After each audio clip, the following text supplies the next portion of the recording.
Hello again. We're back to another tutorial and playthrough, and this time we are diving into the Elder Scrolls, the Betrayal of the Second Era.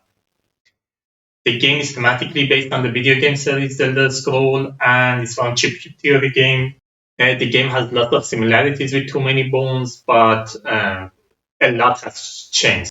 It's a short campaign game, so you play 3 sessions. The first 2 sessions you are doing like 2 quests and gaining experience, building up your character, and the third session is like a big fight that you go through.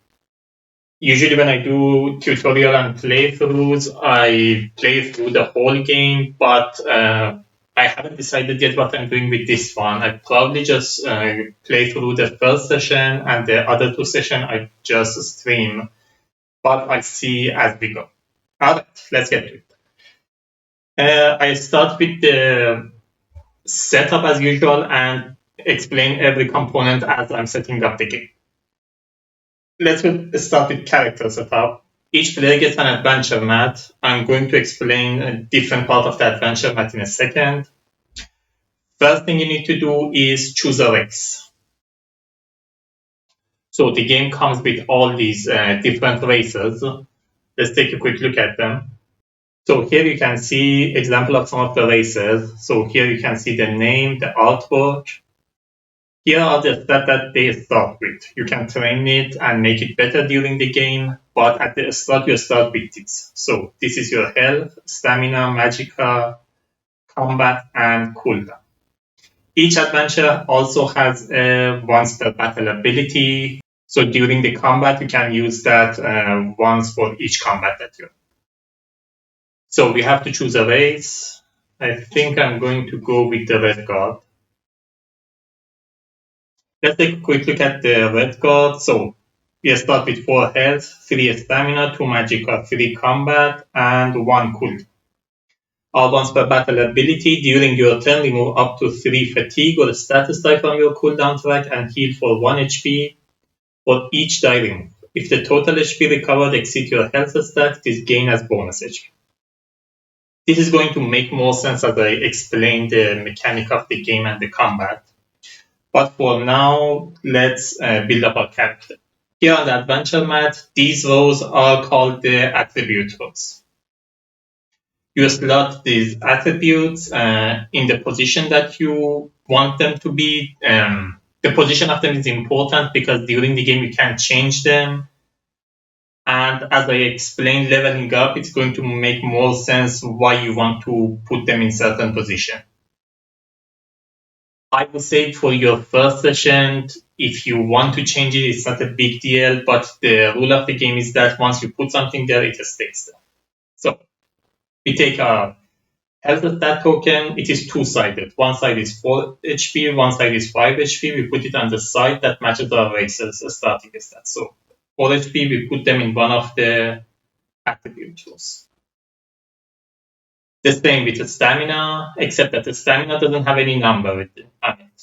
So you put them in one of the rows and you mark them with one of these tokens. So we have 3 stamina, we start with 3 of these tokens. We don't start with any health token because the number is already here. During the game, if you level up your health, you can gain more of these, but for now you just put the numbers here. But for the stamina and magicka, you have to put the token to show. So the same for magicka.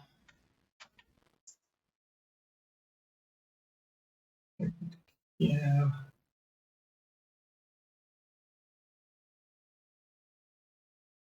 And the combat. The combat, you start with that many combat dice. So as a red guard, we are starting with 3 combat dice. These are adventure combat dice. The black ones are the enemies combat dice, and these are the status dice. These are the luck picking dice. I'm gonna explain them later. For now, take 3 of the adventures combat dice. and put them in a row. I'm going to explain the combat in a second as I explain the skills for not just put them. Alright, that's the first one. Last thing is the cooldown. This is your cooldown track, and this is your cooldown stats. So you put 1 on the number that matches your adventure. Most races start with 2, the red guard starts with 1, and one of them starts with 3. I think the orc starts with 3, but mostly start with 2. In the case of red guard, we only start with 1 combat, 1 cooldown. This is the every die that you roll depends on the kind of the die. It can get exhausted, which goes to your cooldown track, or it can be active while in your cooldown track. So you put them in your cooldown track and it's active as long as it's here. It can go to your active slot and get activated later when some effect happens. For example, when enemy attacks you or when you are activating a companion of yours and so on and so forth. Or it can get drained, which goes out of your adventure map for that battle. Whatever is in your cooldown track, at the beginning of each of your turn, you recover as many die as is your cooldown status. For example, my cooldown status is 1. At the beginning of each turn, I recover 1 die. What is here? This is your battle form. It can be defense, heavy weapon, light weapon, range, or magical. Just put them somewhere. It doesn't matter for now. I'm going to explain this more. It depends on the dice that you roll. This is your tenacity track. You start with 0 tenacity. When you roll a die, you can roll a tenacity, which you track it here. I'm going to explain the class abilities in a second, but you are going to use this tenacity to activate those abilities. And this is your experience. During the game, as you gain the experience, you can immediately spend it, or you can store it for later. You can store up to 3 experience from day to day. So during the day, it is possible to have more experience. You can even get to like 6, 7 experience. It's possible, but you have to use it in that time. You cannot cheap the experience for more than 3 experience from this day to the other day. Also, if you have extra experience, you can convert it to tenacity, but I get to that later. Next thing you need to do is choose a starting skill line. These are the skills that are available to you. The game suggests you start with one of these 4, which are the skills that can do more damage. So this is bow, this is one hand and shield, this is destruction stuff, and this is 2-handed. I'm going to start with this one. So just like any of these attributes rows, you slot them in one position. And for your starting skill, you start with 2 level 1 dice. You can get more of these during the game. The one you get during the game don't come automatically with a starting dice. Only your starting skills comes with 2 level 1 dice. So we get the dice, we get 2 level 1s, and put them here. Let's take a quick look at the skill reference sheet. Here you can see the name and the token it is associated with. Under it, you can see if it uses stamina or magicka, and the kind of battle form you have to be in to be able to roll the die. So if I want to roll a destruction stuff, I have to be in a magicka battle form, and it uses magicka to be rolled. This is the maximum number of die that you can roll. So as a red guard, I'm starting with 2 magicka you've seen. If I'm rolling the dice that need magicka, I can roll up to 2 dice per engage. For example, here in the case of 2-handed, you can see it's heavy weapon and it uses stamina. So if I'm rolling those dice, I can roll up to 3 because my stamina is 3 as a red guard I start with. And at the bottom of each, you can see the skill line constellation. It could be mage, warrior, or thief. Under it, you can see the description of each face of the die and what will happen when you roll it. Also, you can see the probability of it happening. For example, in this case, three sides of the dice is this face, one side is this face, one side is this face. If you see it doesn't add up to 6, it means the rest of it are the tenacity sign, which is this sign. You can also see what happens to the dice when you roll them. For example, I stands for instant. You instantly resolve the effect and put it in your cooldown track. The D is for drain. You resolve the die and the die is drained, so it doesn't go to your cooldown track. It's out of your adventure map for that combat. This C stands for cooldown, so you put them in your cooldown track.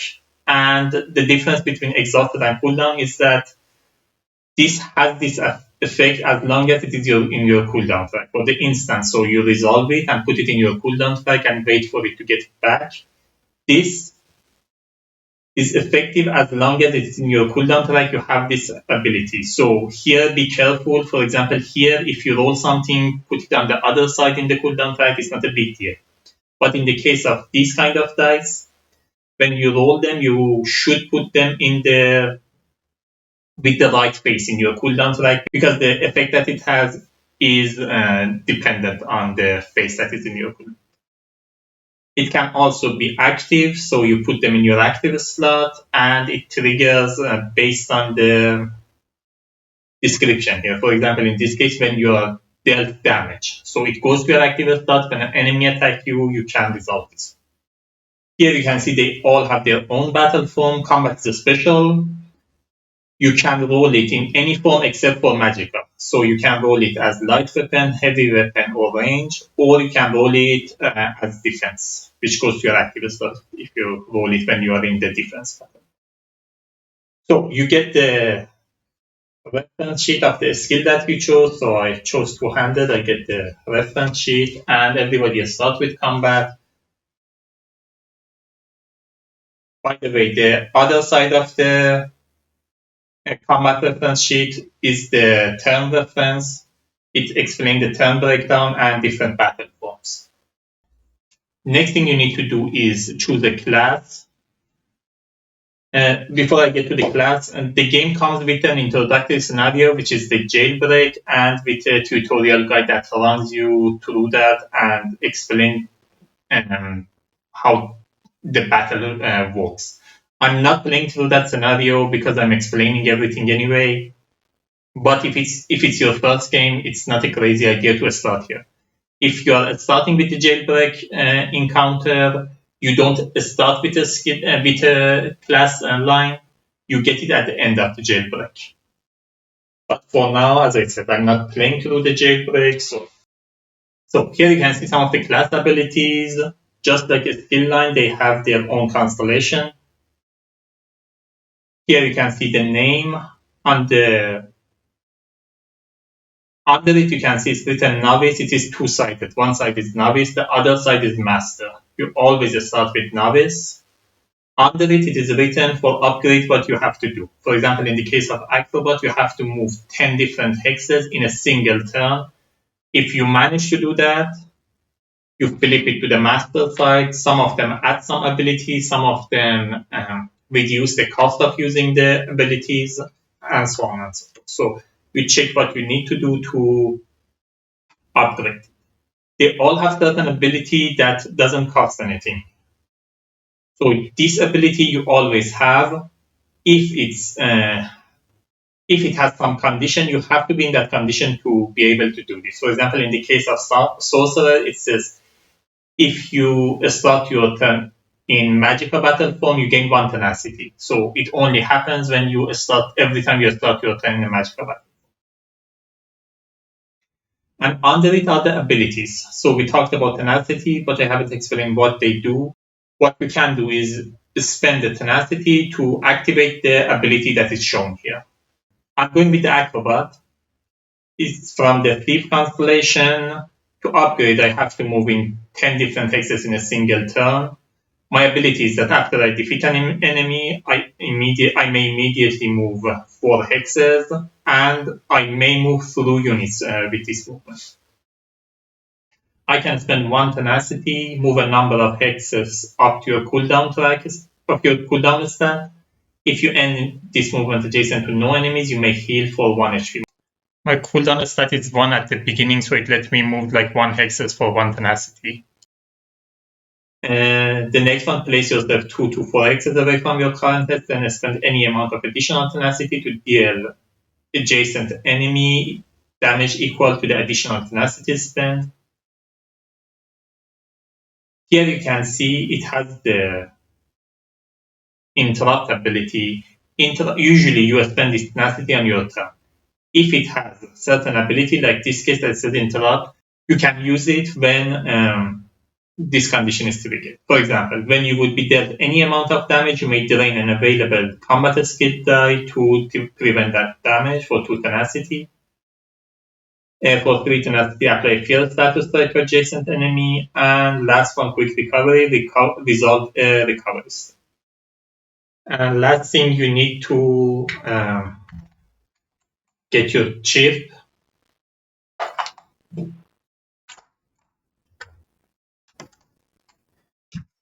And give your health this health chip equal to your health stats. So we start with 4 health.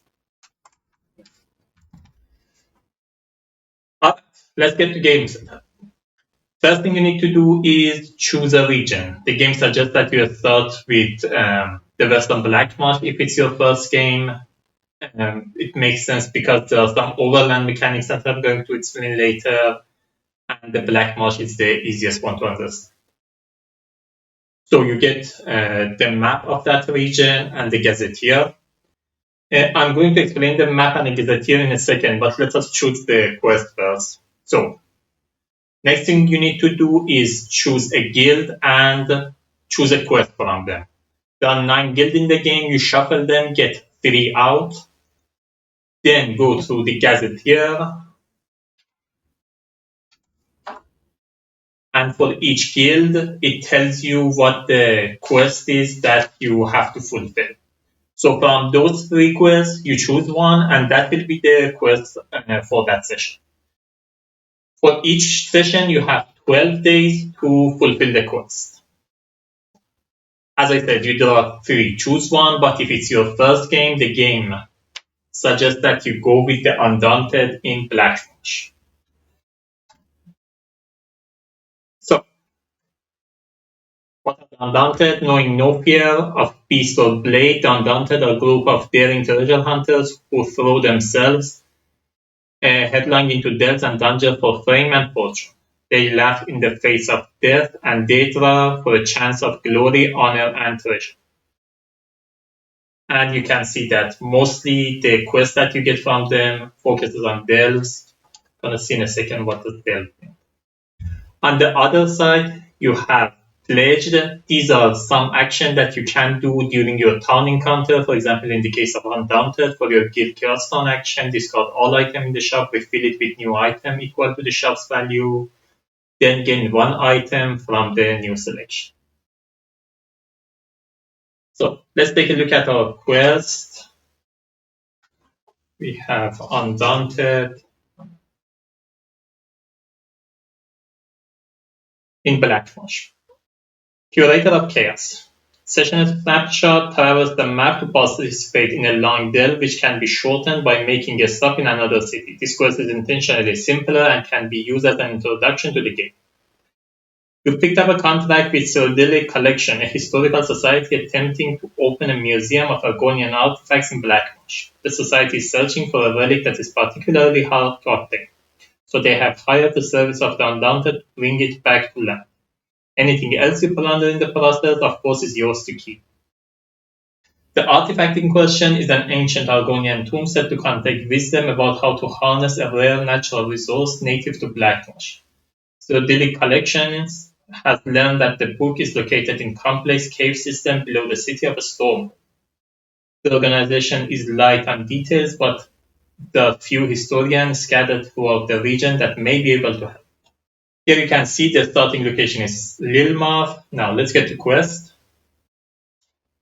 So what's our objective? Travel to Stormhold and proceed to quest step B22. So here you can see we are at A21. Once we fulfill this, we go ahead, find B22 and read through that what we are supposed to do. So travel to Stormhold and proceed to quest step B22 for the day's encounter recommended by day 12. Initiate the end of the quest. So as I said, we have 12 days to complete the quest. Alternatively, you may choose to research the cave below the Stormhold by traveling to Stoneways or percolating mire and completing a town encounter. Recommended by day 6. During the town encounter, you must take a group town action to discard number of legendary item to equal to the number of player. I'm going to show the legendary item in a second. Gain 1 experience during today's reward phase and proceed to quest step C23. So we have a choice of going directly to Stormhold and go to B22 or go to either Percolating Mire or what was the other one? The Stonebase and go to C23 if we discard this number of items. This will make the final quest step easier. Now that you've seen what the quest would look like, let's take a look at the map. So here you can see different hexes and you can see the map key. So in the hex, you can end up on a town encounter, peaceful encounter, conflict encounter, or unstable. This shows where your party is. You start with where the quest tells you. In this case, it told us to put it on Lilmarth. So we are starting in the town Lilmarth. And it told us that we are supposed to go to Stormhold for end of the quest. But if we are starting a stone waste or percolating mire and discard number of items, it's gonna make it easier. So our goal is traverse the map, be there by day 12, and do what the quest asks us to do. How do we do that? As I said, we have 12 days. Each day you can move up to 3 spaces. So for example, I'm starting here. The first day I can move, for example, 1, 2, 3, or I move 1, 2. Wherever I land, I resolve the encounter that I landed. For example, if I land here, I resolve a peaceful encounter. If I land here, I resolve a conflict encounter. If I land on a town, I resolve a town encounter. If I land on this one, I roll the unstable die, which is this die. 2 sides of it is peaceful encounter, 3 sides of it are conflict, and 1 side of it is town encounter. You roll this, whatever happens, you resolve that. But if you end up on a unstable,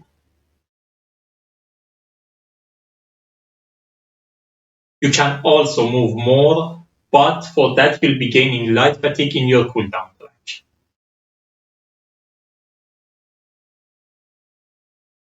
What does it mean? Let's say I'm in Lilmarth, I want to go directly here. So it's not only 3 away, it's 4 away. So I move 1, 2, 3, plus 1, so that's 4. If I do that, each party member gain 1 of these fatigue dice and put them in your cooldown track. The effect is that they just clog up your cooldown track and make your recovery a little less effective. So when it's your turn to recover a die, for example, if this was my situation, I recover this die and I can't roll it in that session. If this was my situation, I'm just recovering this and it leaves my cooldown track, but I haven't recovered the other dice. It just make it less effective. There are also over fatigue die in the game. The difference is that the light fatigue, when you recover it just goes away. The over fatigue comes at the back of your cooldown stat. So whatever die you have here, when you recover over fatigue, it simply goes at the end. It doesn't leave your cooldown. So while movement, I can gain light fatigue. To move more for each space, I gain 1 light fatigue, but I cannot move more than my base movement, the extra movement. So for example, if my base movement is 3, I cannot move more than 6. I can get up to 3 light fatigue to move up to 6, but I cannot move 7. And here you can see the overland mechanic for each region. It's different. In the case of Black Marsh, we have the weather gauge. You can see on the first page of the gazetteer how the overland mechanic, the native skill, and so on work. For example, in the case of Black Marsh, overland mechanics. Known for its ever-changing and inhospitable weather, Black Marsh tests the planning and endurance of its travel. At the start of the session, place an objective token on this sign, which is sunny weather space on overland. When triggering the active province effect step, move the token to indicate the weather as indicated by the overland icon draw. During the overland phase, consult the current weather condition as it affects your base overland movement. The current weather may also affect the encounter and strength of the enemy skill native storms here. For quests that include this is the NPC token. Some quests ask you to add some NPC token to the game. The overland icon also controls those tokens' movement during the activate province effect step. So for this sign, set the weather to sunny, move the NPC token 4 hexes towards its destination. This sign set it to rainy, NPC token move 3 towards its destination, and this set the weather to flooding, move the NPC token 1 hex towards the destination. If there is no icon, the weather remains as it is and do not move the NPC token. During the overland phase, this is the time where you move. If it's sunny, your base movement is 3, which is the usual base movement for each region. If it's rainy, your movement is reduced to 2. If it's flooding, your movement is reduced to 2. And when gaining fatigue, for extra overland movement, you don't get light fatigue, you get over. Native skill. This is the skill I'm going to talk about it more when we talk about enemies. Some enemies have the skill called native, which changes based on which region you are in. In the case of Black Moss, if you draw an enemy with native, its skill is a storm seer. When this unit determines its target, the target must exhaust number of dice from its accident slot as determined by the weather. So in the case of Sunny, you discard 1. If it's rain, you exhaust 2. If it's flooding, you exhaust 3 dice. And the delve feature, I'm going to explain the delve in a second. Actually, let me explain this later when I explain it.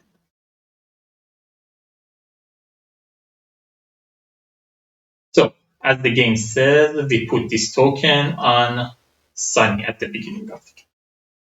Next, we set up the encounters, but before that, let me get these skills out of the way. You have this trainer bag. During the game, you can, during your town encounter, sometimes you have the option to draw from this trainer bag and train new skills. For now, for the setup, take whatever skill that was not taken and put all of them in this trainer bag. For each skill, there are 2 tokens. So if you are playing with multiple players, it is possible that 2 players have the same skill and start training it. If you are playing to solo, so if you are playing with only 1 character, take the second skill token out, and for the rest of them, put all of them in this trainer.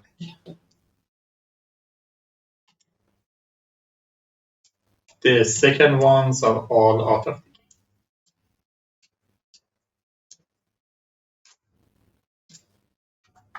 And these, as I said, since we are playing with only 1 character, are out of the game.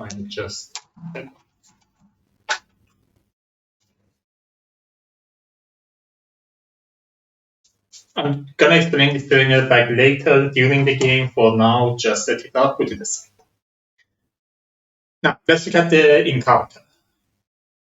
So here you can see some conflict and some peaceful encounter. You can see the color is different and also the symbol. Here you can see the name of the encounter. On the bottom of it, you can see where the encounter comes from. It could be general encounter, which are these ones, or it could be a region-specific one. For example, we are in Black Marsh, so the region-specific encounter have the initial BM under. On front of it, you have some flavor text, what the encounter is on the back of it.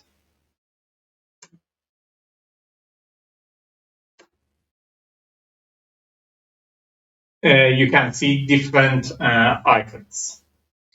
So here you can see you may have different choices. It's also possible that there is only one choice left.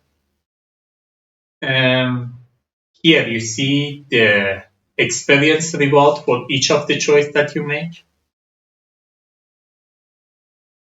And here is the description of what to do and how to set it up. In this case, you can see these red ones. If you draw the encounter on an unstable one, so let's say you went to an unstable encounter, rolled a die that led you to a certain kind of encounter, and you draw that encounter, and on the back of it, you see this sign. It means if you're on an unstable one, you have to take this sign. You don't have the choice. So if you are going, this is a conflict encounter. If you are resolving it by going to a conflict landmark, you have a choice to choose between this one or this one. If you are resolving it on an unstable one, you have to take this one. If it leads to a battle, it may have different objective. For example, in this case, we have uncover, which is the objective of the delve. Here we have conquer, which is the objective of the battle. You have to check the objective, what it is. Usually, if it is conquer, which means you have to defeat everybody, but that is not always the case. Always check the objective of the battle and consult the rulebook or the encounter itself to see how the encounter is resolved. It is not always the case that you have to defeat everybody. In the case of peaceful encounter, we also have these signs. If you resolve the peaceful encounter that day, you change the overland mechanic based on this sign. For example, if this was the encounter of that day, in Black Marsh, at the end of the day, we set the weather to sun. If this was the case, we set the weather to rain. If you haven't resolved any peaceful encounter that day, you just draw the first one, resolve this, and put it at the back of the peaceful encounters. So as we have seen, we have general ones and region-specific ones. For the setup, you take all the general ones, shuffle them, and randomly take 4 which are left in the game. The rest will be out of the game for this session. As I said, there are multiple sessions of the game. It is possible that whatever you left out of the game this session, you'll see it in the next session. But for now, they will be out of the session. So from the general ones, I take 4. The rest are out of the game. And I shuffle these general ones to the region-specific ones. And these will be our peaceful encounters.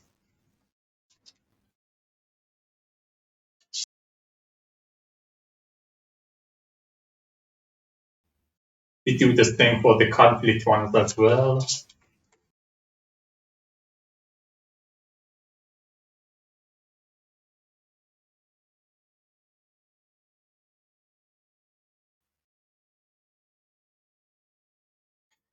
Next, we need to set up the delve cards. Some of the encounter may lead to delves, which are some features that you have to explore during the that are not set. You just explore them as you go through the delves. Let's look at some of the delve cards. So delve-like encounter could be general ones and region-specific ones. Here you can see the name of them. Next to some of them, you may see this sign. This is a sky shot. most of the time you're looking for these to gather certain number of sky shards. When any adventure stepped on a tile with a sky shard, you gain the sky shard. When you acquire that many sky shard, that's the end of your day.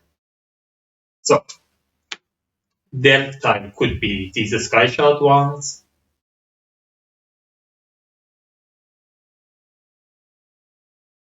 It could have these environmental effects, or it could have these traps.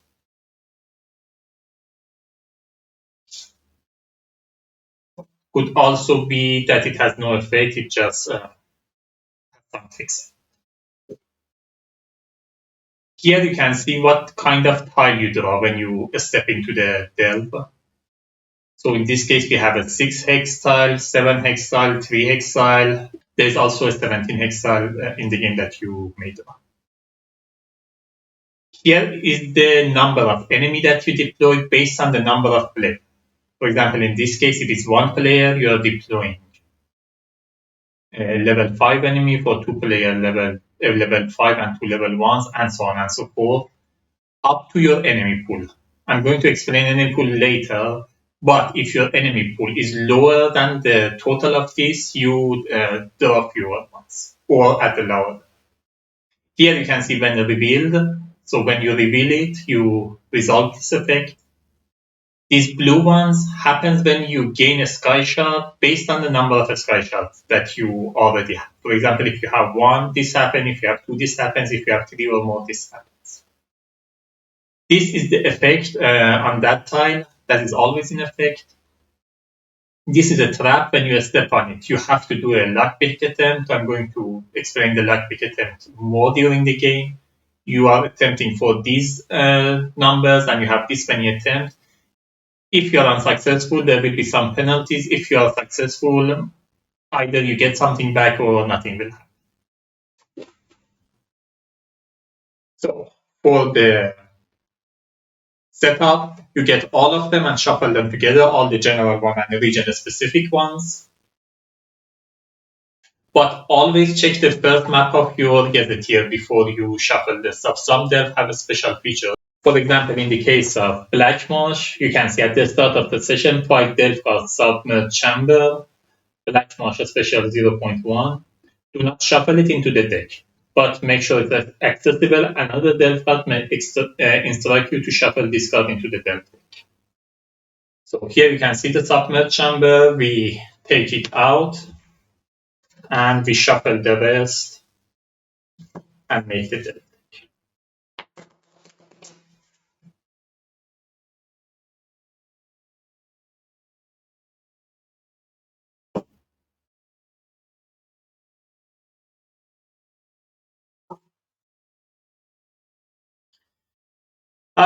Next, we have these side quests.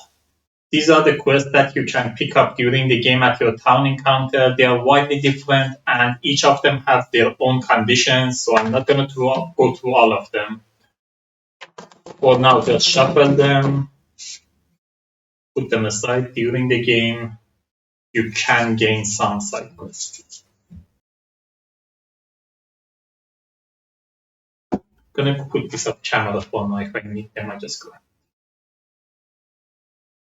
Right, now we have the items. So these are the common item and the legendary items. On the back of it, you can see what numbers you need for lockpicking and how many attempts do you have. So for lockpicking, this one you need a 6, a 5, and a 4, and you will have 3 attempts. For this, 3, 5, 4, and 5, and you have 4 attempts. I'm going to explain the lockpicking more later. Just as a quick explanation, you always rolling 3 dice that will get locked. These 3, in the case of legendary one, you have to lock this one first before you can open the rest. After you lock it, you get the die back for the rest of them. Once you lock the die, you don't get the die back. In this case, you get the die back and you can revoke it. So let's take a quick look at some of the items. So here you can see some example of the items. they could be weapons, pet, enchantment, armor, food, clothing, miscellaneous, and potion. These are the subtype of the items. In the case of weapon, you can also see the battle form. So for weapon, you can only use it if you are in that battle form. So here you can see the art, the name. Here is the trait. This usually have something to do with some quest asking for that special trait of the item. Otherwise, it doesn't have much of it. Then you can see the effect of them and how they are resolved. In the case of weapon, you also have some overtax effect. In the normal case, you can just use the weapon for the effect that it has here, or you can overtax it. If you overtax it, you have to throw the weapon away after that, and then you get this effect, which is destroying. In the case of pet, whatever this says, you resolve it and put a HP chip on it. When the number of HP chip reach the number that is written here, then you discard it. And the enchantment, you enchant something, either a weapon or adventurer, and or some decks, and you get these effects from them. For the food, you usually they're just consumable.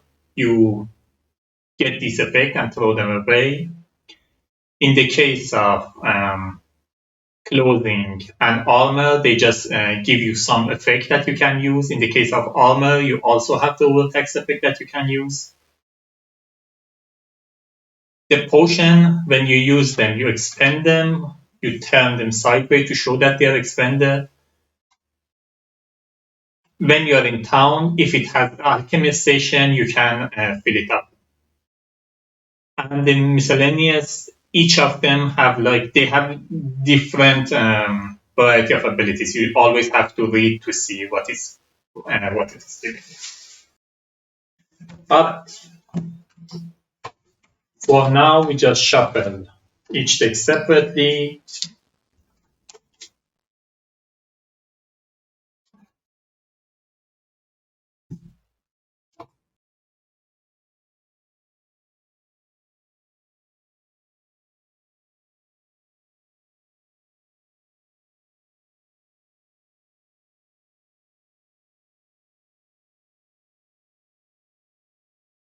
And these are your cards. Game also comes with this card holder that you can put your stuff in, so you have space for your common items, legendary items,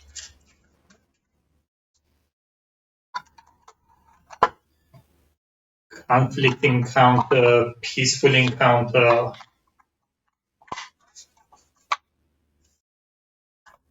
the delves, the side quest,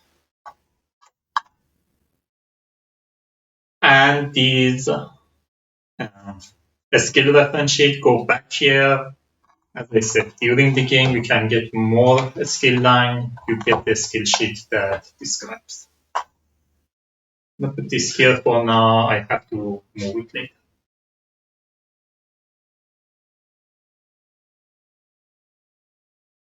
Then you need to, this came out.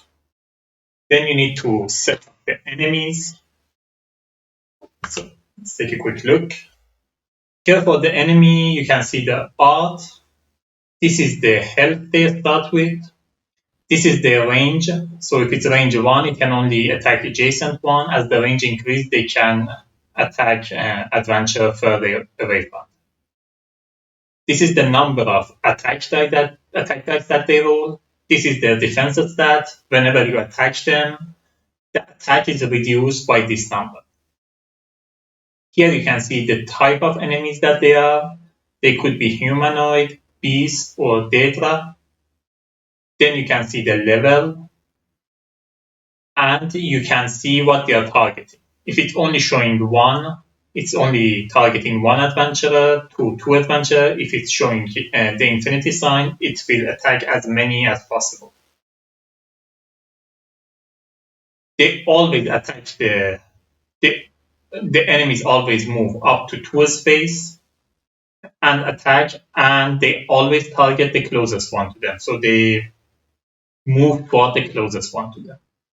If there is a tie on the enemies that they can, the adventure they can target, you look on this side. If it's showing down, it's attacking the weakest adventure, so the one with the lowest health. If it's showing up, the one with the highest health. Here you can see the names and their skills. So in the game, you have these enemy reference skill sheets that you can consult to see what each of these skills do. For some enemies, you see these initials under them. These are the region-specific enemies. The level 1 and 5 enemies are two sides of the same chip. The same is level 10 and 20 enemies. They are all two sides of the same chip. So for your setup, you get these enemy back for level 10 and 20, and for level 1 and 5. You put all the general ones in the back, plus the region-specific one. So I'm putting all the level 1 and 5 enemy in this pack, all level 10 and 20 enemies in this pack.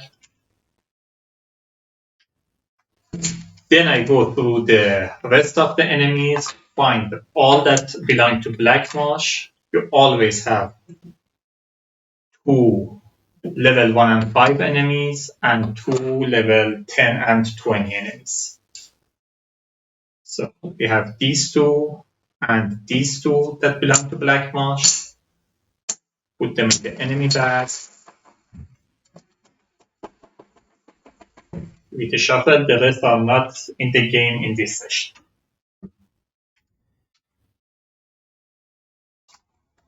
You also have these enemies. These are the quest enemies. They only enter the game when the game specifically asks for it. That certain quest or certain encounter specifically asks you to add them. Otherwise, they are out of it. This is the first player token. So in the multiplayer, at the beginning of each encounter, you choose who is going first. Since I'm playing alone, I'm just going to keep it out of the game. You have these cash chips. One side of it is legendary, the other side is common. You just put them nearby. The encounter will ask you to put them in certain spaces. Then you have your day counter and experience counter.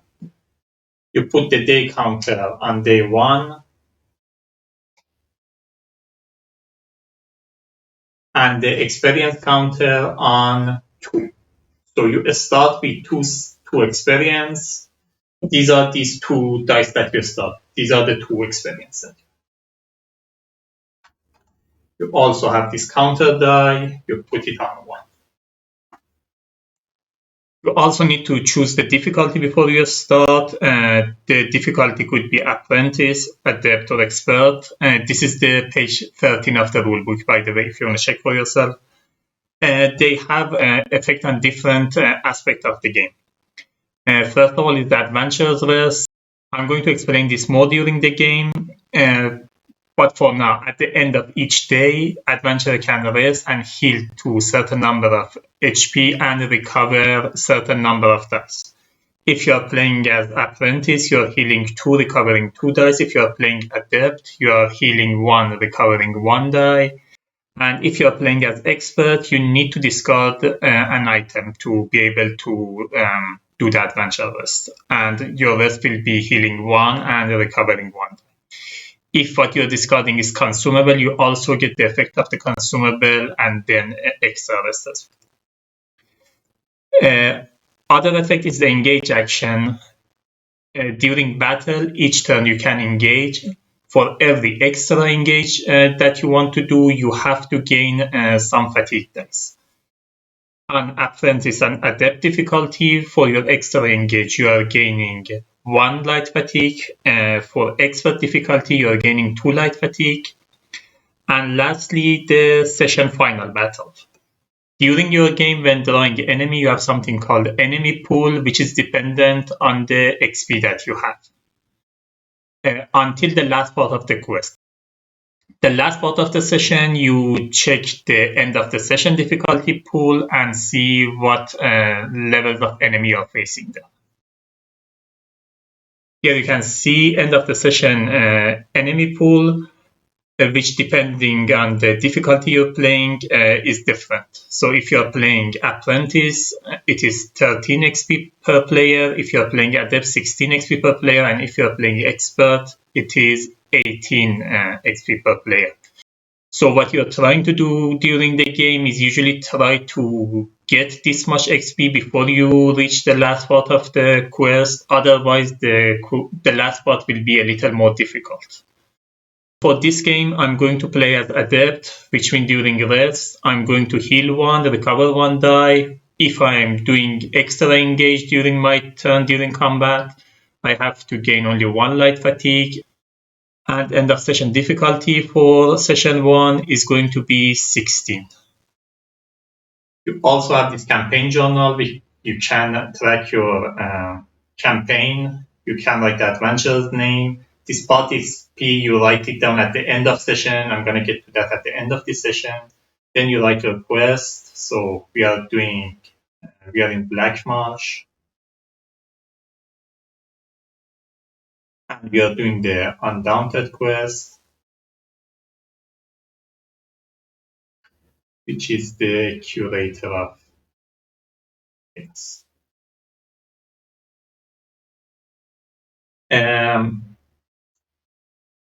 These major keywords and minor keywords are things that you may gain during the campaign. You write it down. They have some effect on the end game. That's your setup. You just keep this health token within your reach. You're going to need them during the game. You also have different dice tray. The fatigue and over fatigue, also the combat die and the status die and the lockpicking die. Keep them nearby. You're going to use them a lot during the game. The rest of them are the tokens and the skill line. These you only use them when you are training, so you don't constantly need them. You can just put them aside for now. Whenever you need them, you can just grab them, add to your adventure. You also have these mats. These are the tiles that I showed you during the delve you're going to use. This is your entrance tile.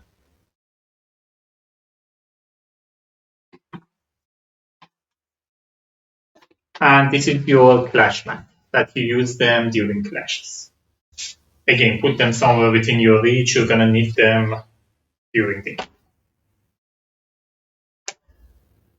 But then that's the setup. Let me clean up here a little. That's our set. Let's start the game. Each day you have different phases.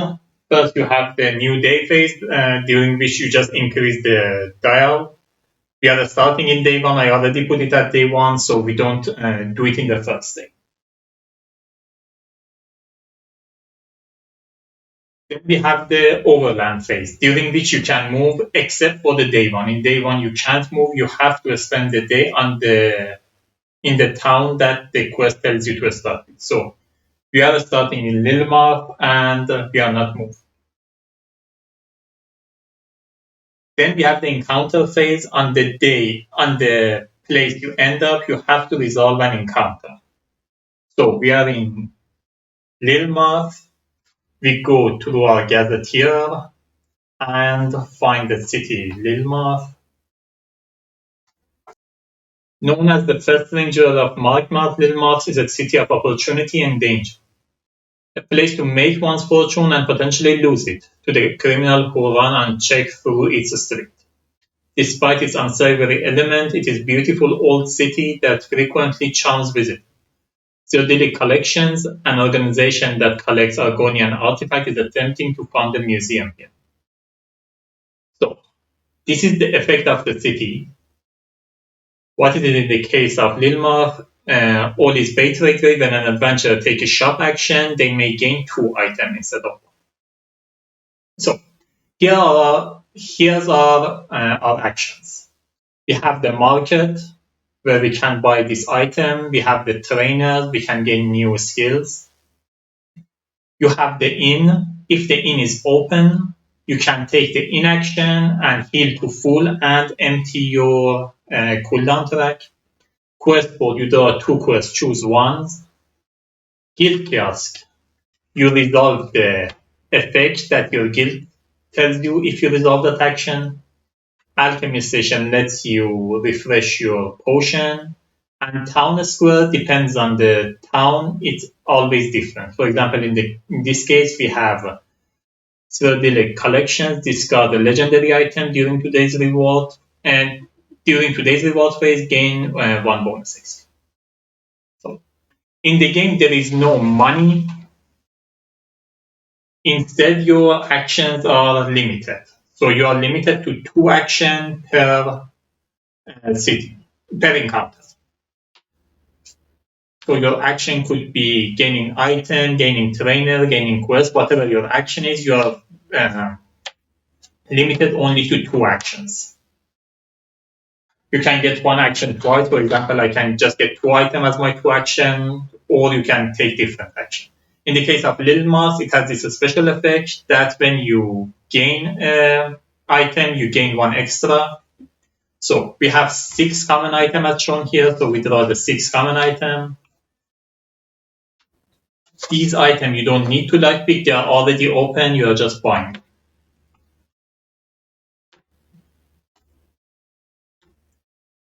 What else do we have? We have 5 trainers. So we have these trainer skill bags. We draw 5 from them. In this case, all of them are available. There are cases that some of them are grayed out.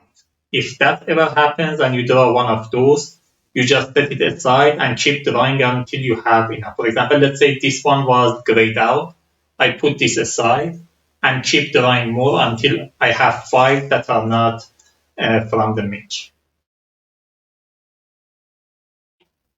Okay, there is no combat one though, or thief and mage. Alright, what are actions? I do want to gain an item, especially since we have a special ability that I gain extra ones. And given that my starting skill is heavy weapon, I do think this is a good idea to take at least 1 item. And I can get another one for free.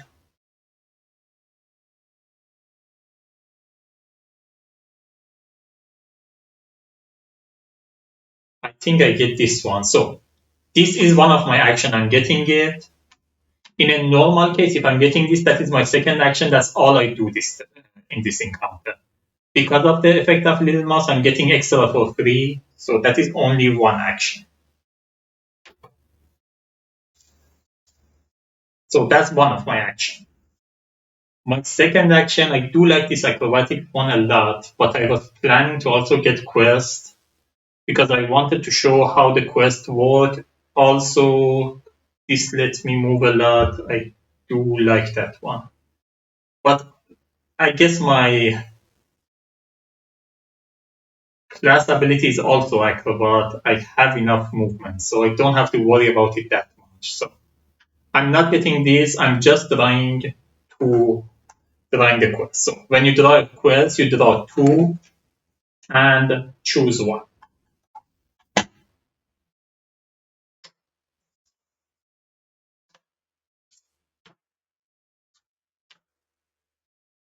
So what do we have? First one, bot hub. You see a bulletin posted by a local organization of bots who wishes to recruit more to the profession. They ask that you go out in the world and have experience worth memorizing in a song. Complete a number of following tasks equal to the number of players in numerical order. Place HP chips on discard to track how many tasks you have completed. So if you are playing with 4 players, you have to complete all of them in this order. So you finish the first one, then second one, then third one, and so on and so on. I'm playing as 1 player, so I only have to fulfill this one for the quest to be complete. So first one, nowhere am I going to eat this stew. As a free town action, adventurer must discard a collective total of 4 items. Food counts as 2. The consumer will count as 2 items for this task. If there were more players, you also have to do the rest. For the warrior sign, an adventurer must defeat a level 20 enemies. A man of the mill complete one other side quest, and the plain melt. Each adventurer must have at least one level 4 skill die train. If you fulfill this, you can just discard this quest and get this effect. Once final task is completed, complete this quest. Each adventure may gain 5 tenacity, gain 1 XP during the today's reward phase. So once you complete it, you immediately. The other one, there were all casualties. You see a series of bulletins marked by the symbols of the Outer Watch. The header reads, "Help make Tamriel a better place. You are inspired. Create a stack of HP chips equal to the number of players times 2 and place it on discard. During end of the day phase in which you are occupying a peaceful landmark, each adventurer may remove 1 HP from discard by either discarding 1 item or skipping their adventure rest step. After final chip is removed, complete this quest. Each adventurer may gain 5 tenacity and you may draw 2 side quests and you may choose one to accept. If you are in Valenwood, also gain keyword resistance. If you are on an Outer Watch quest, which we are not, so if we were, your reputation help you change 8 to even most unruly reaches of Tamriel. You may perform the above effect even when you are occupying a conflict or unstable land. They're both doable. This one is giving me 1 XP as well as the 5 tenacity. This one is just giving me 5 tenacity, so I think I'm going to go with this one. So we did 2 action. One of them was gaining 1 item. This one we got for free because of the effect of the little moth. And the other one we got a quest. The rest of them are discarded. So they get discarded, but there's no way we go through this stage, so I'm just going to put them in. And that's our town encounter.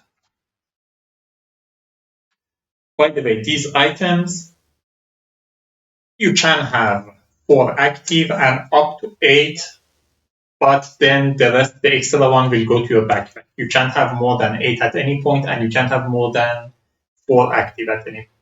These ones, we didn't take them, they go back to this thing. Then we go to the reward phase. If you have any experience, we can spend them to level up and so on. Then we go end of the day. At the end of the day, based on the difficulty you're playing, you remove number of dice from your cooldown track and heals. As I said, we are playing on adept difficulty, so I would heal 1 and remove 1 die from my cooldown track, but I haven't lost any health and there's nothing here, so nothing happens. Then, since we haven't resolved any peaceful encounter, we draw the top one and we flip it, see the effect. It stays sunny, so this doesn't change, it stays at it. And we put them here. If there wasn't any NPC, it would have also moved based on the card we draw, but there is nothing there. So that's the end of day 1. We go to day 2. Again, new day phase. We change this to day 2 and we can move. The game suggests that as your first encounter, go to the peaceful encounter. So let's do that. I'm moving 1, 2. I can move 1 more if I want to. Since the weather is sunny, I'm not going to. I'm just ending here. So we are at Alton Mill. We draw the top peaceful encounter. Swarm fever. The fetid environs of Black Marsh have a reputation as breeding grounds for pestilence, and for good reason. After wading through the muck of some uncharted swamp quite some times ago, you still have not quite managed to dry up. You are beset with a deep fatigue, your vision swims as you feel some infection assault your body. It's becoming clear that ignoring your condition is gambling with your life. You need to rest, but that might take some time you simply don't have. So we have two options, both of them are going to give us one experience. If the weather is flooding, you cannot select this option. The weather is not flooding, make a social check, number of players +3. If successful, each adventurer must discard one item if possible. If unsuccessful, each adventurer must discard 2 items possible, gaining an over fatigue if they cannot. For the second one, adventurer can only spend XP on tenacity during today's reward phase and the adventurer's step is skipped. So the weather is not flooding. I can do this, but I cannot make a social check. But I cannot succeed in the social check. What is social check? There are speech die in the game that look like this. If you train in them, you can roll them and see the number that is rolled, and if you manage to do the social check on. For any number that you are missing, you can spend tenacity. I don't have any speech die, so I could spend like 4 tenacity to succeed in this social check, but I don't have any tenacity. So if I do the first one, I'm going to be unsuccessful. So I'm not going to do the first one. The second one doesn't have any effect. It's just I'm skipping the adventure. Rest step, and I cannot spend my tenacity, my experience on anything other than tenacity. So I was hoping to spend some of this XP, but I don't want to turn it to tenacity. So I'm just going to save this XP. So I got 1 experience and I save it here. Whenever you gain experience, you also track it on this experience cell. So now we have 3 experience. That's it. We go end of the day in the reward phase. I already changed the experience tracker. I don't have any die to recover or heal, but I'm skipping the rest step anyway. So I choose the second one. If it's not clear, I choose the second one. I track the XP. I gained it. Since if I want to spend it, I can only spend it on tenacity. I can't spend it on anything here. So I'm just going to save it. Also, this sign, change the weather to rainy. And that's it. We go to next day. We are in day 3. Now, since the weather is rainy, my movement is reduced to 2. If I want to move more, I have to gain some fatigue. I'm not going to move more. I'm just moving here. So 1, 2, we are in Black Rose phase. We draw the top conflict encounter. Keep eyelid on it. Eyelid ruins are rare find indeed, but especially so in the bogs of Black Marsh. And yet it seems you have stumbled upon one all the same. The entrance is blocked by some rubble with a note left behind. Be warned, any who thinks to enter. Disturbing the forgotten ruins of Black Marsh can uncover unspeakable danger. Looks under the rocks.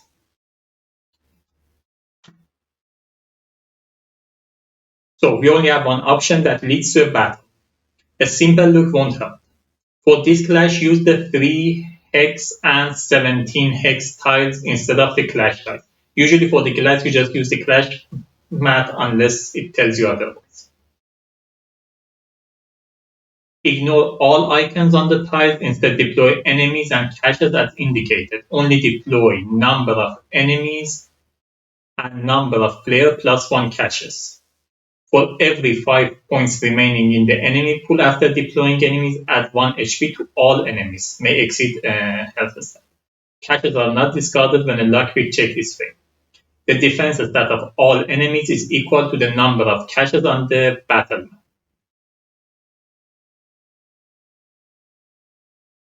If the weather is flooding, you cannot retreat from this battle. But we set up our clash. I was hoping to get something simpler to explain as the first clash, but it is what it is. Usually these sign on this map have meaning when you are going to delve. In this case they don't, we just set it up as this diagram shows us. So how many enemies are we deploying? You look at your experience counter. We have 3 experience. You deploy level of enemies equal to the experience times the number of players. So it is 3 times 1 is only 3. You always draw the highest number possible. In this case, it's 3. We only draw 3 level 1s. But let's say it was 38. If it's 38, the highest possible is 20, then 18 left, so a 10, then 8 left, so a 5, and then 3 level 1s. So you will be deploying a level, if it was 38, you will be deploying a level 20, a level 10, a level 5, and 3 level 1s. You always fit the highest number possible.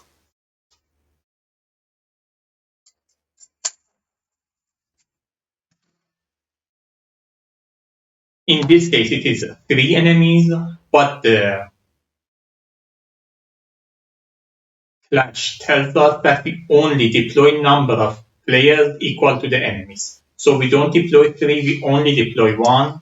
So I draw the first enemy, and I deploy it where it's written number 1. So I deploy it here.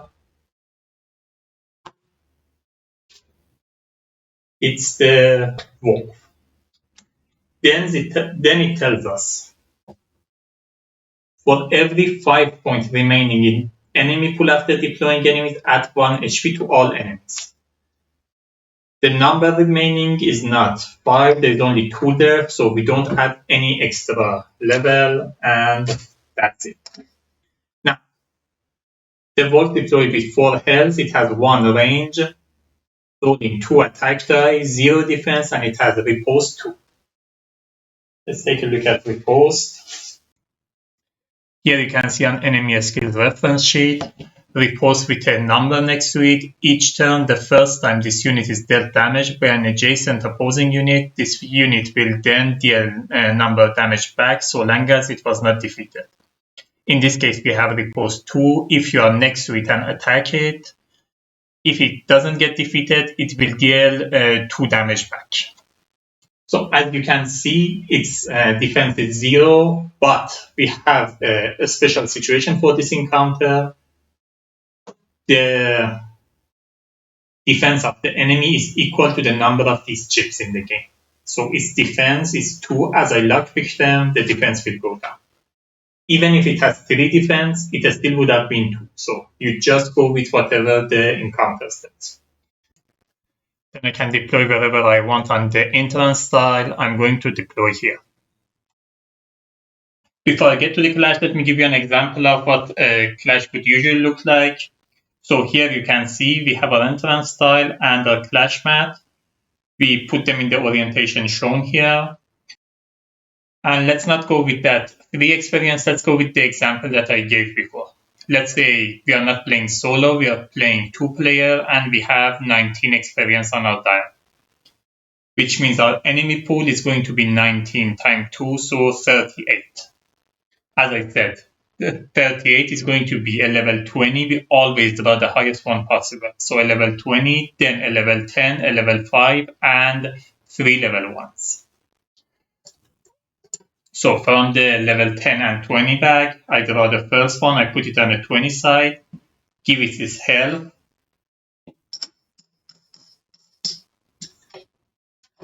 and put it on the position that is marked with 1 here. So the first one you draw goes to position number. Then the second one, the level 10 one, is this one. It goes to position number 2. Then after that, a level 5. That goes to position number 3. And 3 level 1s. That will go to 4, 5, and 6.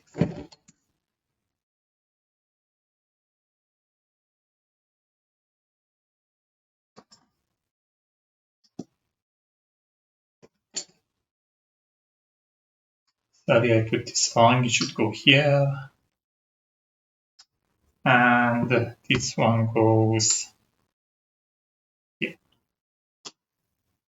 Then you see the cat ships here. You put them on the side shows here. So we have 2 common one here and here. And we have a legendary one here.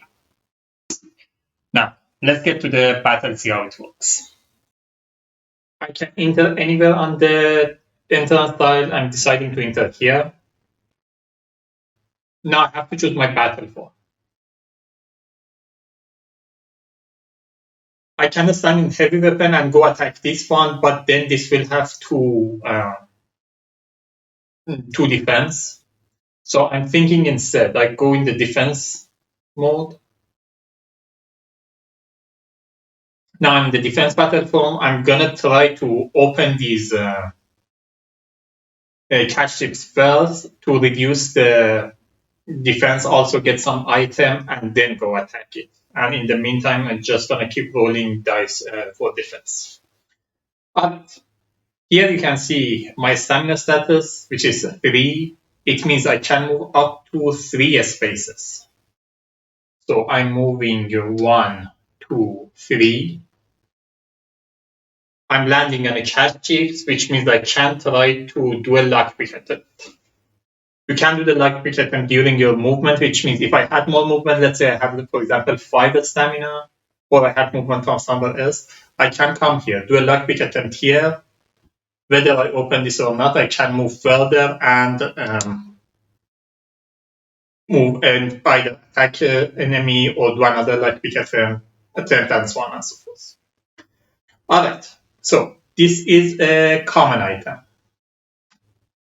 What we do, we draw the top common item, and here you can see 3 numbers. So we get our luck pick die, and I have 3 attempts to get these 3 numbers. We have 5, 4, and 3. So I have a 3. I can lock it immediately. These 2, I can adjust them by 1 by gaining 1 light fatigue. For example, if I want, I can gain 1 light fatigue, turn this to a 5, and lock it. I can do this again for here. For example, I can get 2 light fatigue, turn this to a 4, and lock it. But I still have 2 more attempts. I use 1 of my attempts. I can keep this one locked and roll the 2 again. So I already have a 5. Again, I can get 2 light fatigue, but I think I keep re-rolling it. So I need a 4. It's a 5. So now these 2 are already locked. This one, I can either choose to discard the item because this was my last attempt. I can decide to just discard the item and not get it, or I can gain 1 light fatigue, which lets me adjust it by 1 and turn it to 4. And now I have all the numbers. Since I have all the numbers, I can open the item. We have Breach Lightning Staff. If you're in Magical form, gives you some ability. I'm not going to read through it right now because I don't have a dice to roll in Magical form anyway. So this, since it was open, it's discarded. Usually, whether you manage to open it or not, it gets discarded. So if you decide not to open the item, the cache is still discarded. This is a special one. If you don't manage to open it, they don't get discarded because they have effect on enemies. Now I can engage. Since I'm in the defense form, I cannot roll these dice. I can only roll these combat die as defense. I can roll up to 3 of them because my stamina is 3. I'm gonna choose to roll 2 of them. we have 1 and 1. They go to my active slot because I roll them in defenses. That if I was attacking with them, they would have resolved the attack immediately and go into my cooldown. That's the end of my turn. We go to enemies then. By the way, let me explain something first, then I move on. I can engage again right now if I want to. If I want to engage again, I gain another light fatigue. Then I can engage again, which means I keep rolling dice. Or I can just end my turn, which I'm going to do, and then it's other companions' turn. Then it's other players' turn. After that, you come. After your turn, the companions go. If you have any companion in the game, if not, then it's the enemy's turn. The enemy has a range of 1, which means it can't attack me from here. So it moves up to 2. So it only needs to move 1, moves here, and rolls 2 enemy combat. 2 damage. Since I have this defense, these 2 absorb the damage, and I don't lose any health. We go to round 2,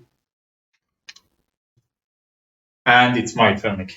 I can just attack it now, or I can just go get the other item 2 and then decide. I think I wait a little. So, beginning of my turn, I do the recovery. I recover 1 die. Then I'm moving 1, 2, 3. And I try to open this cache again. So we need 2, 4, 4. I have a 2 and a 4. Again, I can keep rerolling, but I don't think I will. I will just gain 1 light fatigue and adjust this to 4. I have 2 more attempts. If I want to, I can just lock these 2 in and roll the 5 for another 4, but I don't think I will. I just gain 1 light fatigue, turn this 5 to a 4. Now this cache chip is open, and this item is discovered. So it's a potion. I can expend it to roll 1d6, heal for HP equal to the amount rolled. So if I can expend it, roll a d6, whatever number comes up, I heal for that much. Now I can engage if I want to. I am going to. I'm just rolling this. It's a tenacity. So since it's a tenacity, it doesn't go to active slot. I just mark it on my tenacity track, and this goes here. Now it can get dangerous if I get a really bad roll with the wolf, but we'll see. So the wolf, it's the enemy's turn. It goes 1, 2. Again, rolls 3 enemy combat die. 1 damage. So 1 health chip comes off. We go to round 3. Beginning of my turn, I do a recovery step. So I recover this 1 die. I change my battle form from defense to heavy weapon. Now I'm gonna roll. I can roll up to 3 dice. I think I'm just gonna roll 2. I'm rolling these 2. If I want, I can roll this with it as well, because the combat you can roll it as heavy weapon too. But I don't want to. I don't want to put too many dice here in my cooldown tonight. I'm just gonna roll this, hope that I get what I need.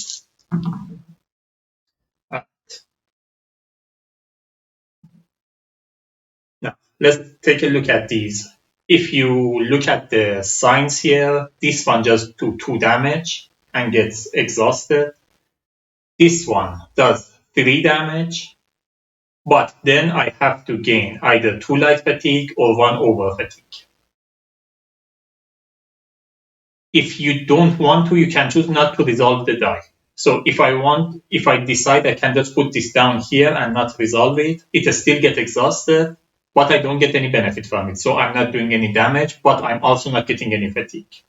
But I will decide to resolve it. So this is 2 damage, this is 3 damage, but I have to get either 2 light fatigue or 1 over fatigue. I'm going to get 2 light fatigue. Then I do 5 damage.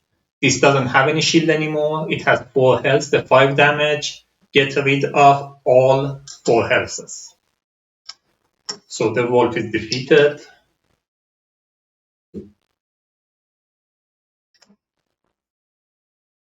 Before I end my turn, I also do my once per battle ability. I'm just going to mark it so that I know I used it. Doesn't matter at this battle, but it may matter in the future. So I can remove up to 3 fatigue or a status die. I'm removing at least 3 fatigues. And heal that many. So I'm going to heal 1 because more than that goes over my health stat. The extra comes in as bonus HP. Bonus HP, when you're losing a health, it first comes from defense, then bonus HP, then your health. Unless there is an effect that says true damage. True damage always comes from your health.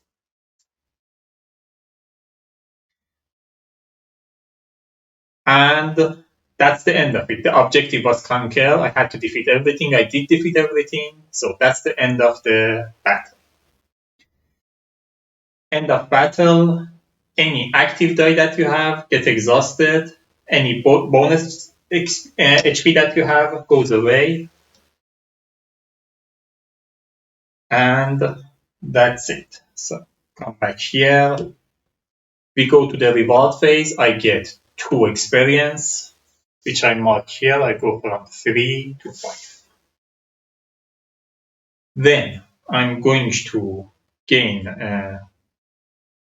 spend the 2 experience. So let's talk about using experience and leveling. Here's on your battle mat, you can see how you can spend your experience. The most straightforward is cooldown. You spend as much experience as the next number you are going to. For example, from 1 to 2 cooldown, I have to spend 2 experience. If my cooldown stat is 2 and I want to make it 3, I have to spend 3 experience, and so on and so forth. These skill lines, you spend experience based on the column they are in. You can see from here, it goes from 1, 2, and 3, and from here as well, 1, 2, and 3. Which means if you are increasing the stat from here, you look at the white number. If you are increasing it from here, you look at the black number. So when you are training there, you are either getting a die that is added there, or you are gaining a status token that is added there. Let me make an example. Let's say my situation was like this, and I want to train my stamina. So I want to train one of these status tokens. Just remember, this is my situation. I'm just making an example. Now, this is my situation. I want to train something here. If I'm training stamina, since I'm coming from here, it's going to cost me 3 experience. If I'm training magicka, I'm coming from this way, it's going to cost me only 1 experience. The same way with dice. For example, here I have 3 combat dice. The one that you have in your cooldown still counts. I have 3 combat dice. If I want to get the 4th one, it's going to cost me 2 experience. If I want to get the 5th combat die, it's going to cost me 3 experience, and so on and so forth. So let me put this back. I think I put them in the... I think they should be this way. Yeah. So that's how you can spend your experience. I definitely need more cooldown, so I'm going to spend 2 experience to change my cooldown from 1 to 2. Do I want to spend the other experience or not? I think not. I think I hold on to it. I want to get more of my two-handed dice, which I'm gonna need 2 experience for. And I don't need the health yet. The only thing I can get with 1 experience is only 1 health, which I don't need at the moment. I forgot to take out the stamina token that I put to make an example. I will realize it and correct it in a second. That's the end of that. This goes away. You put the defeated enemy in the back in the enemy bag. This clears up. I can use it again in the next battle. And again, we go to end of the day. I wasn't doing any peaceful encounters, so I have to draw a peaceful encounter, see where it goes. It just stays rainy. During adventure rest, I can heal 1, I'm at full health, and recover 1 die. I'm gonna recover. The recovered die could be from anywhere here, so I'm gonna recover from here.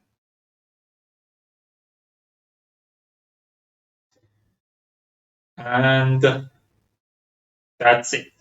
We go to day 4. Oh, by the way, this also goes back to round 1.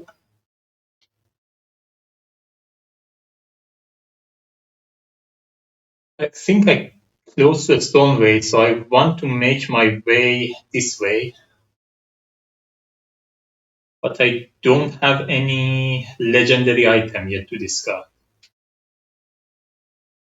So I can go here, get some items. Oh, I think I put the stamina here. I forgot to take it out. I should have previous.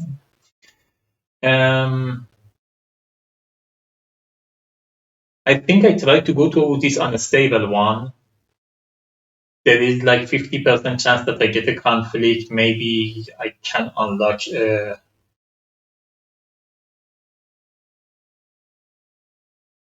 Maybe I can unlock a legendary item. It's not a crazy deal. Yeah. So I'm moving. It's rainy, so my base movement is 2. So if I want to move here, I have to move 3, which means I'm going to get 1 light fatigue. So I'm moving 1, 2, 3. I gain 1 light fatigue. And we roll the unstable. So I rolled the unstable die. It's a conflict. So we draw the conflict. Lucky Box of Wonders. A shady group of bandits corners you. One reveals a puzzle box decorated with ornate carving and symbols. We have such sights to show you, whispers the bandit, his fingers dancing across the surface of the box as it seems to shift into one shape after another. You are not expert on curious of Apocrypha, but you suspect the device is from the realm of Hermias Mirror, the Daedric prince of forbidden knowledge. It is clear nothing good will be summoned by this counterfeit of this strange artifact, but interrupting the bandit is sure to present its own dangers. So, you have a conflict. You interrupt the bandit solving the puzzle box. A flurry of afflictions cries out. The first enemy deployed must be a human. Each adventurer gained 3 loud fatigue, then rolled a status die and gained the rolled result. If the Hex 1 enemy is the last enemy to be defeated, each adventurer draws 1 legendary item. On a stable, each adventurer gains 4 light fatigue instead of 3. Okay. So here you can see we have a clash mat. We don't have like those tiles anymore.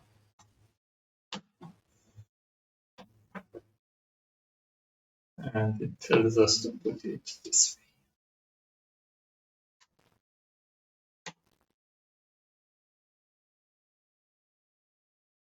So we should gain, since we are on a stable landmark, if it were in a conflict landmark, we would be getting 3 light fatigue. We are on an unstable one, so we get 4 light fatigue.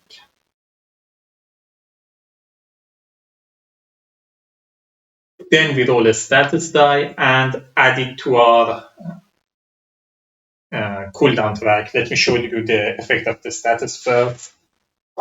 So it could be Bane. As long as it's on cooldown track, this unit is dealt 1 damage at the start of 1 true damage at the start of each of its turn. Blind, this unit considers all units to be opposing units. If this unit engages, it can only target the strongest adjacent unit. This unit cannot roll dice on the same turn it moves, and it cannot move on the same time it rolls dice. At the end of this unit's turn, remove this die. Then we have Fear. The effect of this unit's non-combat skills are ignored. This effect does not apply to a skill already in active slot or the cooldown track. When this unit rolls combat skill die, the total damage roll is reduced by half, then rounded down. This effect does not apply to true damage, and we have a stealth. This unit can only be targeted by opposing units that were adjacent to it at the start of the current turn. After this unit deals damage, this die is removed. So we have these 6 possible effects that can come from this die. Let's roll the die. Oh, I guess we're getting Bane. The worst thing that could come out in this situation, but alright. Then we have to deploy the enemies. Again, you go with the numbers first in hex number 1, then 2, then 3. We have 5 experience times 1 player, so our enemy pool is 5. So we only have 1 level 5 enemy. And the first enemy has to be a humanoid. So if it's not humanoid, we keep drawing until we find a human. We have the level 5 of it would be Khajit Marauder. It is a humanoid, so we don't have to redraw anything. It's coming with 3 health. It has 3 range. It starts here. It's rolling 2 attack die. It has no defense. It has the ability Detection and Retreat. Detection, this unit ignores a stealth status die when targeting. And Retreat at the end of this unit's turn. If no units took damage this turn, this unit gains a stealth status die and heals for 1 HP. We also have our cash chips.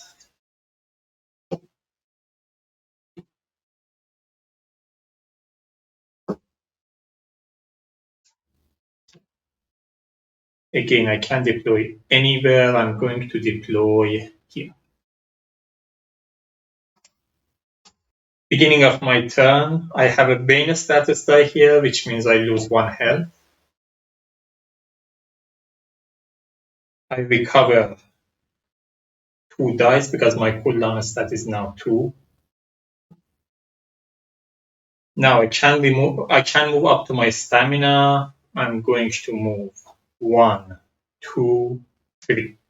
Oh, before that, I'm going to change my battle form to range. So I'm going to move.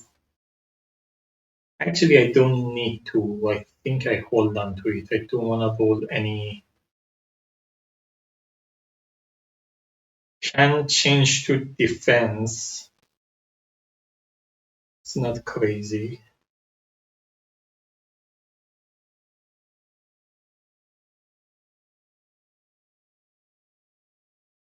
No, I think I just hold on to it for now. I'm moving 1, 2, 3. Making a lockpick attempt on this one. I need a 2, 2, 5. I have a 2. I can get 2 light fatigue to turn these 2 to 2 and a 5. I think I reroll. I have another 2. I will take 1 light fatigue to make that 5. That 6 a 5. Now, I'm at my limit. If I immediately gain an item, I can switch it and put that item in my backpack. For example, if I want to, I can put this here and put this in my backpack. Now, do I want to gain 1 over fatigue to add 3 enemy combat dice to disengage? If I'm in heavy weapon, it's not crazy, I keep it.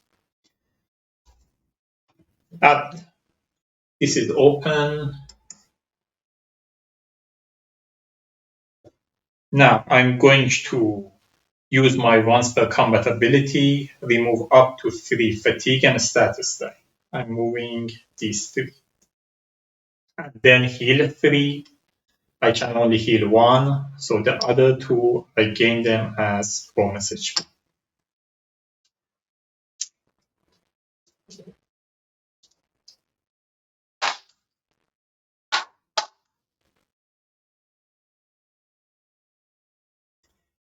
If you don't engage, you are allowed to move again. I did not engage this turn. I'm allowed to move again, so I'm not planning to engage again. So I'm going to move again 3. So 1, 2, 3.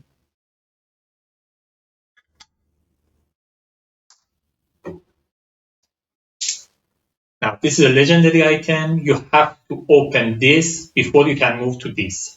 And the difference is that once you open it, it doesn't get locked. You get the die back and you can reroll it. That's how you can have 4 numbers. And we have 4 attacks. So I need a 2.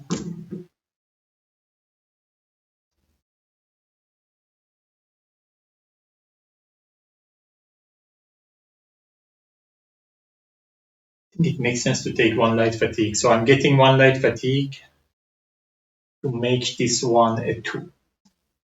Now, since this open, I can lock the rest. So I'm locking 5 and 6. I have 3 attempts to roll for a 2. Which is a 2 already. That light fatigue was forced. So what do we have? Caramelized goat liver. Discard this item. Heal a targeted level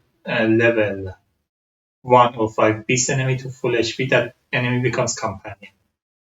Could be really helpful, but not in this battle. I don't have anything.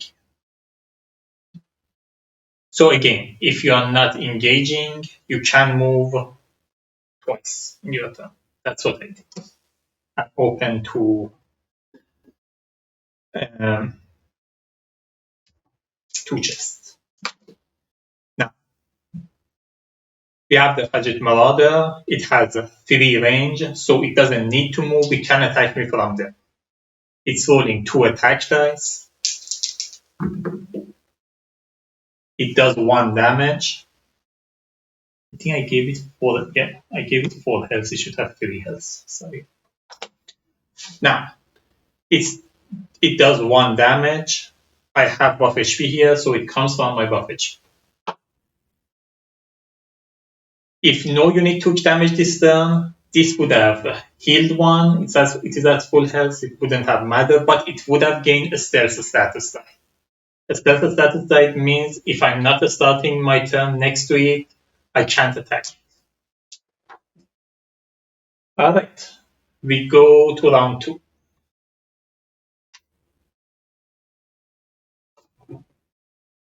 I'm recovering these.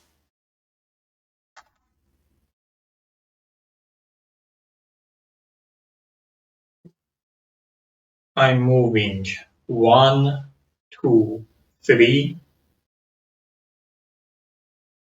I'm rolling these 2. I'm thinking if I want to roll my combat dice as well or not. I think not. I have a good chance to defeat it unless I roll like weirdly. So yeah. So I have 2 of these. I can do 3 damage and then get either 2 light fatigue or 1 over fatigue for each of them. Since I only need 3 damage, I don't need to resolve both of them. So I'm not going to resolve this one. I'm just going to resolve this one. So that's 3 damage. That's enough to defeat this one. Then I have to gain either 1 light fatigue, 2 light fatigue, or 1 over fatigue. I'm going to get 1 over. And this guy is defeated. The encounter also said so. The objective was conquer. We finished the objective, but my turn is still not over. I can keep using my turn. My class ability says after you defeat an enemy, you may immediately move up to 4 hexes. So I'm moving 1, 2, oops. And I'm gonna make a lockpick attempt at it again. So I need a 3, 1, and a 5. Oh, can change all of them, but it's going to be 3 light fatigue. I think I will. We have a 1 and a 5, and I will gain 1 light fatigue to make this a 3. We have Glyph of Stamina Recovery. Enchant the round counter after adventure take fatigue damage during the start of the fatigue round. Send the round counter to 4. Next time battle ends, and this could also be strong, but we don't. Now, that's the end of the encounter. The encounter tells us if the enemy that was deployed on Hex 1, in this case we only had one enemy that it was deployed on Hex 1, is the last enemy to defeat it. Each adventure draw a legendary item, so I do draw a legendary. We have Glyph of Shock, enchant adventure. While in a range, the enchanted adventure may change any of the roll combat skill die to 1 before resolving them. Would also be strong. Now I'm at my limit. I have 8. If in future I get any more item, I have to discard 1. So end of battle, this goes away. My buff HP goes away. If I have any active die, it will go away. But I don't have any. Come back here. Round counter goes to 1. And we gain 2 experience, which I'm going to track. That's the round count. We go from 5 to 7. Alright. So this is discarded. We have to check for end of the day. The weather is sunny.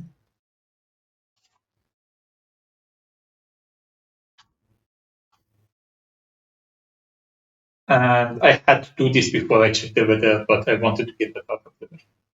Now, I have 3 experience. I can again get some die and more, but I think I'm going to increase my cooldown again. So I'm going to increase it from 2 to 3. It's going to cost me 3 experience.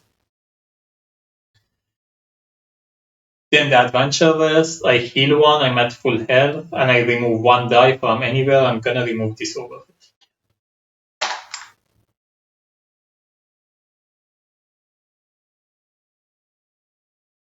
Yeah. Actually, let me keep the over fatigue. I have ways to remove it later. Let me remove this one. Makes more sense. Alright, we go to day 5.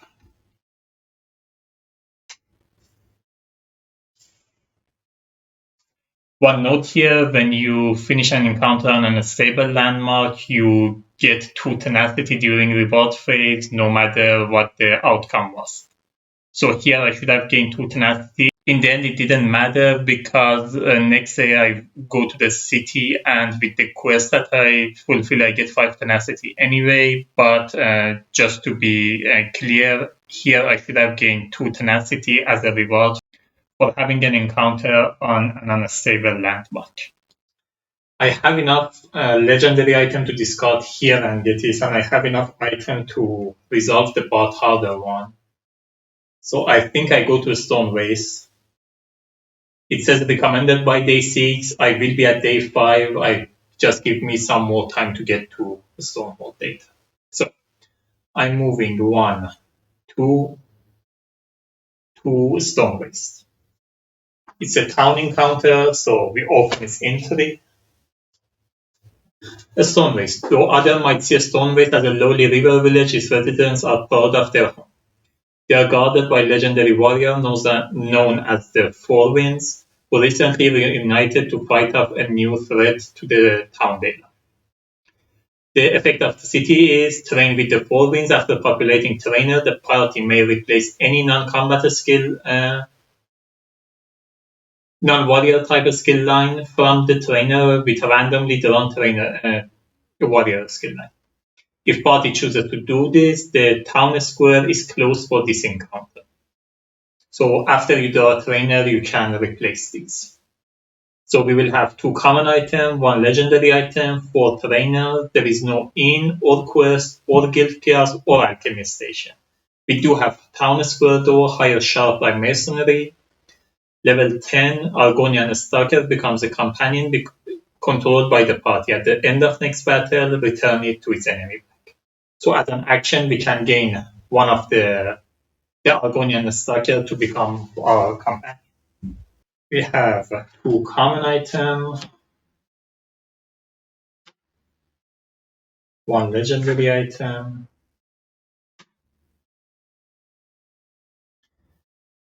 Also, if you remember from our quest, as one of the town action, we have to do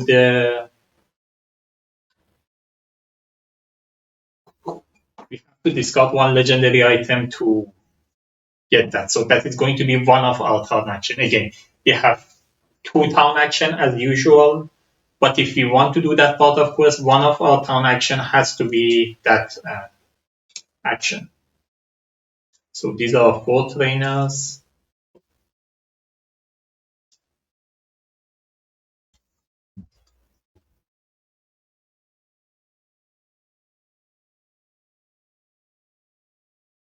So before I do anything, let me do the side quest. As a free town action, so this is free town action. If I want to do it, this doesn't cost me any of my action. I will still have my 2 town action.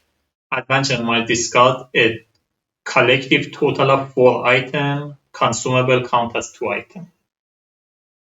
I definitely want to discard this one. I have no use for it.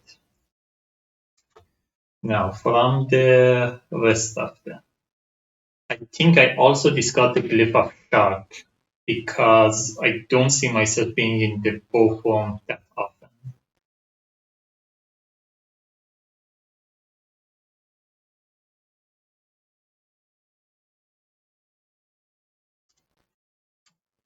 And I think I discarded one of these 2 consumables because they count as 2. Then I will have all the 4.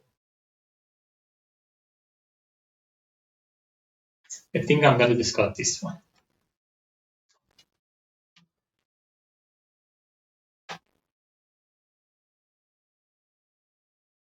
Glyph of Shark, the legendary item, yeah. What other legendary item?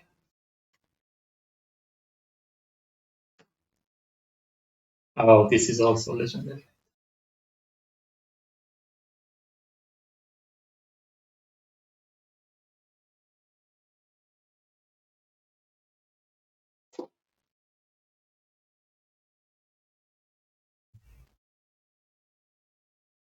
So these 2 are the legendary items that I want to discard later.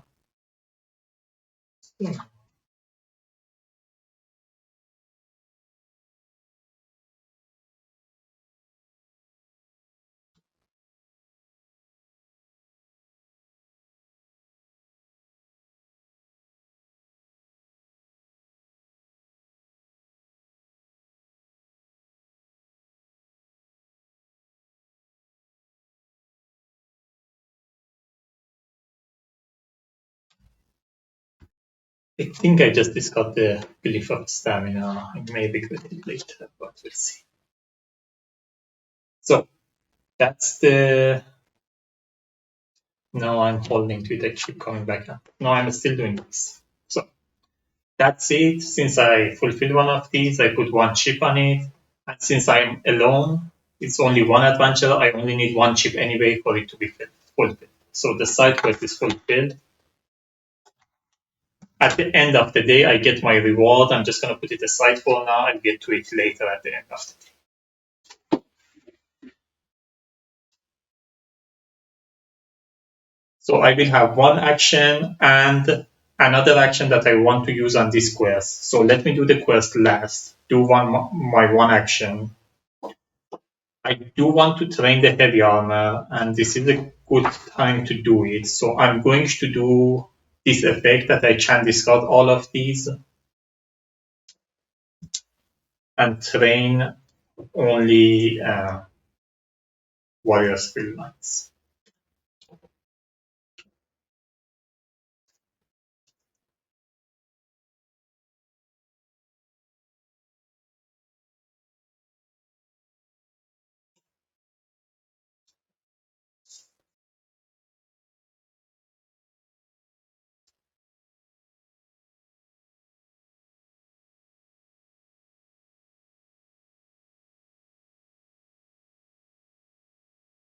Only 3, I thought there should be 4 of these. I made a mistake when making the bag. Oh, there are only 3 of these left, so it doesn't matter. I'm getting this heavy armor. Oops. I think I'm going to slot it here.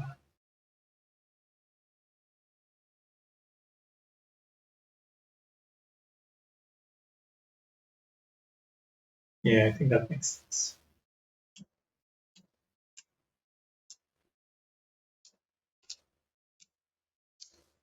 So that was one of my town action.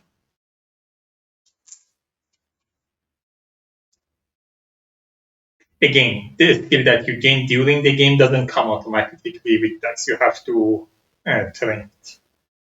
By the way, this should clear out too. I have this ability. Then as my other town action, I'm going to do this quest.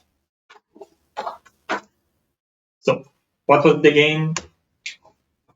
During this town encounter, you must take a group town action to discard number of legendary item equal to the number of players. This is the only legendary item I have. I'm not just going to discard it, so that's 1 legendary. Gain 1 XP during today's reward phase and proceed to quest step C23. This will make the final quest step easier. I need to clear at the end of the encounter, but I'm just going to clear up here to give myself some space.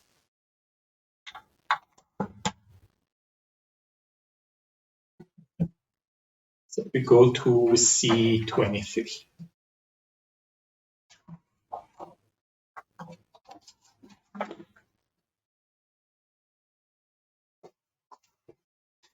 The elderly Argonian woman you track down is happy for the company.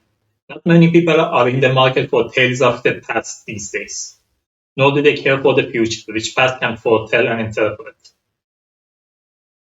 She said, they only care about the now. She explained that the tomb is a volume on uses of the mineral colloquially known as the Stormhold crystal. Rare volatile rocks that can be found deep underground in the Shadowfen region, particularly in the area of Stormhold. Some believe that these crystals can harness the power of evil itself. Anyone who possesses that book must carefully steward the secret within. Before you go, she provides you with some old map fragment that help make sense of the area's labyrinth tunnels. She also gives you a word of warning. Some grey robe folk were here only a few days ago, asking around about the codex themselves. She says, I didn't tell them much, they seemed a bad sort, but if you want that book, you'd better be ready to fight for it.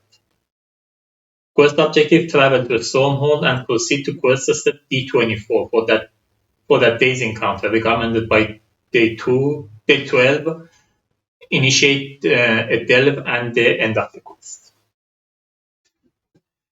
So that's the end of this day. We got 2 experience, 1 for our main quest, 1 for our side quest. We get 1 experience and 5 tenacity. We can only get 4 tenacity, so we also have 2 experience, which I'm going to use to get a level 2 200 die. So this is the onslaught. This side of it, you deal 4 damage and you gain a Bane status die. This side does 5 damage and you don't get any Bane status die, but then the die is drained, so it's out, it doesn't come back. Since I'm gaining it here, I have 2 level 1. I'm getting it here. It's going to cost me 2 experience.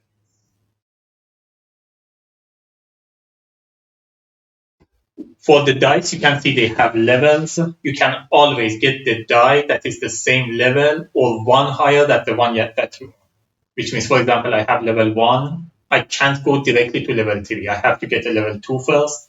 Now I have level 2. Next time I want to get a new die, I can get a level 1, level 2, or level 3, but not level 4. And so on. But this is also discarded.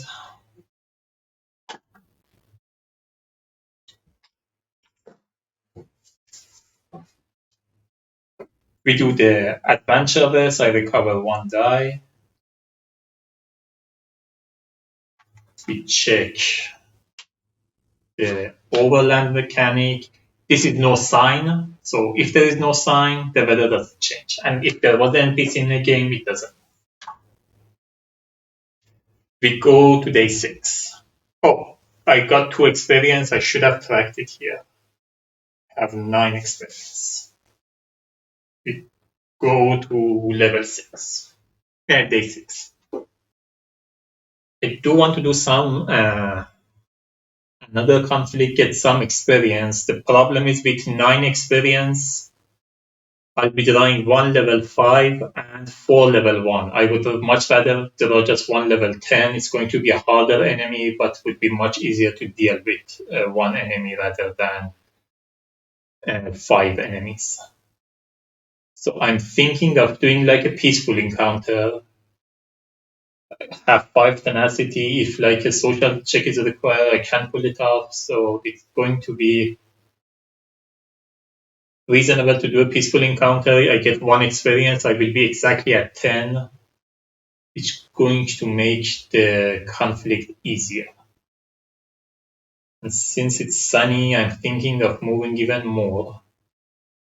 Thinking of moving here. It's going to be 5 movements, which is going to give me 2 more light fatigue, which is a lot. But it's going to make the later part of the quest easier.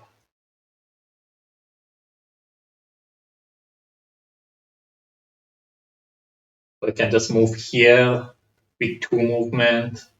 Then I will be next to this one. Next day I can just move there and do that conflict. Yeah, I think I do that. Even if it's sunny, it's kind of a waste to move only 2, but I think that makes sense. So I'm moving 1, 2. And we are drawing a peaceful encounter. Mending fences. As you pass by a small southwest farm, you see a shirtless middle-aged Argonian struggling with a broken fence post that sunk into the mud.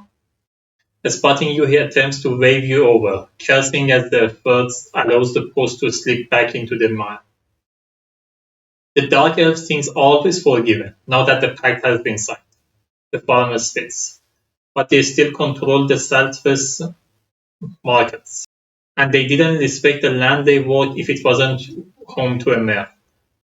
I'm trying to get by on my own now, but it's getting harder all the time to have anything left over after I feed the Kwama. Care to lend a hand for an afternoon? So first one, you don't have time for this. First distance. After your next overland phase, you may move the party up to 3 additional hexes, then discard. It's going to give us 1 experience. Or the second one, each adventurer gain 3 light fatigue or is dealt 2 true damage. Skip today's adventure's rest step unless you are occupying Zal Ethics or Hutansel. Are we? No, we are occupying Plateau of Travel. Unstable, adventurer must choose the true damage unless it would defeat. So if we were on an unstable landmark, we have to do this, and we can't get light fatigue, we have to take the damage. But we are not there, thinking if I want to do this or not.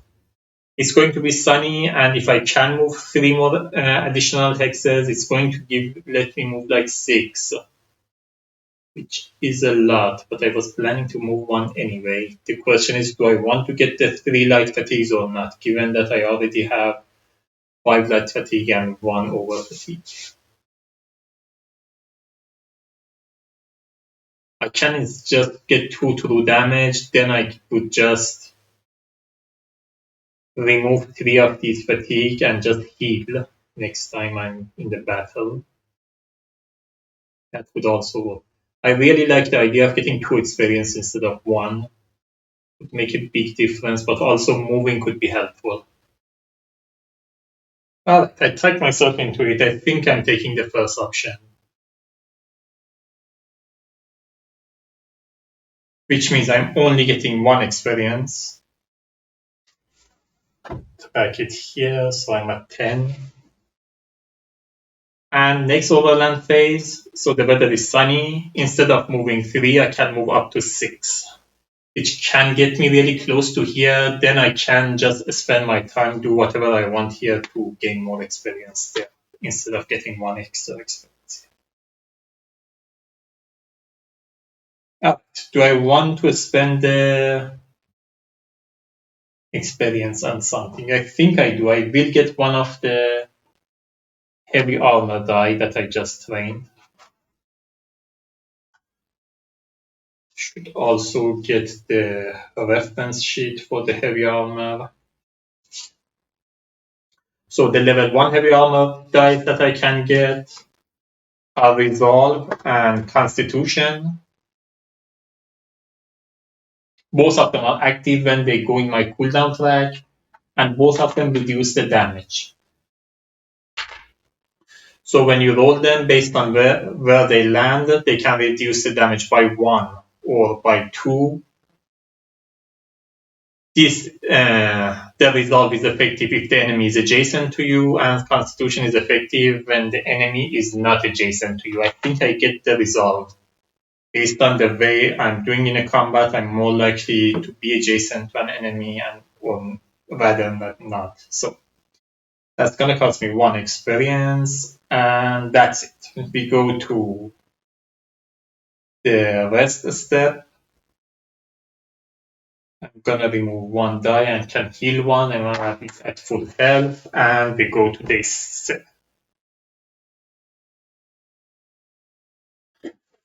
So the weather is sunny. I can move 3 plus 3 because of the effect of the last peaceful encounter that we have seen. So I can move 6. So I'm moving 1, 2, 3, 4, 5, 6. I'm moving to this unstable encounter.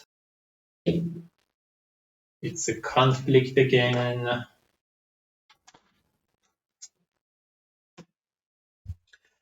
Dear Oda, a crew of misfortune hunters flags you down from the side of the road. They appear well equipped and have no shortage of treasure built up. Yet they seem disheartened. One of the hunters, a fallen Nord, reveals they had been searching for anyone who would part with rare blackmarsh artifact, but to no avail. Down to their luck, the traders are interested in making any kind of bargain, and they should pay a pretty penny should you have anything to spend. So we have 2 options, but I'm on a stable one. I have to take the first one. I can't take the second. Decide to push their luck a little lower. Adventurer gain additional item after each time they unlock a cache. If the weather is flooding, unit can only move 1 hex during their movement. And the objective is conquer, or second one, strike a deal up to number of player times any adventurer with a potion or a counterfeit his set may discard it to draw 2 legendary. So since I'm on a stable one, I don't have an option anyway. I have to take the first one. Alright, the enemy pool is 10 times the number of players, so 10 times 1 is only 1 enemy that we are facing. Now realizing the whole quest I've been facing only 1 enemy. Right. again, it goes in the order that is shown here. So the first one is deployed on X number 1. It's Imperial Enforcer. It has 6 health.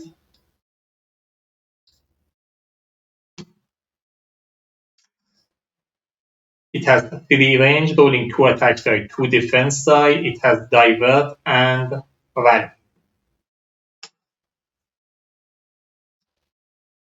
Goes here. I'm gonna explain Divert and Rally in a second.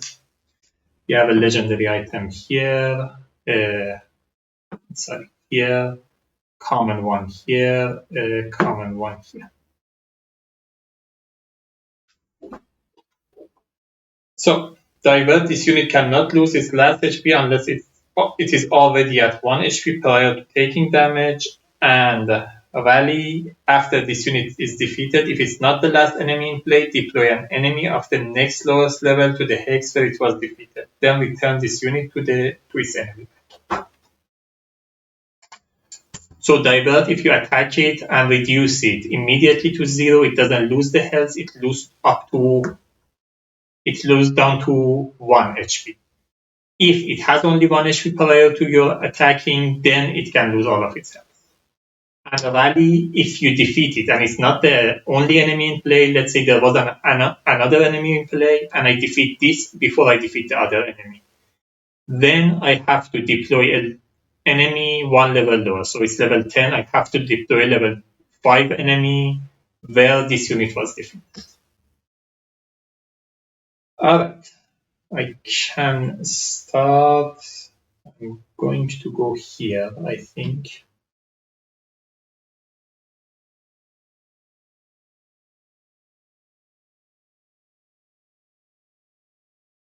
Yeah.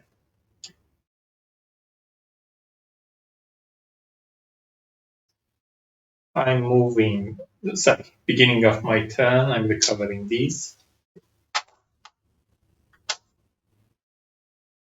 I'm moving 1, 2, 3. I draw this. Need a 3, 5, and a 5. And because of the effect of encounter, every time I unlock an item, I gain 1 extra life. I have a 5. I can make that 2 or 3. I'm not going to. I think I'm gonna reroll.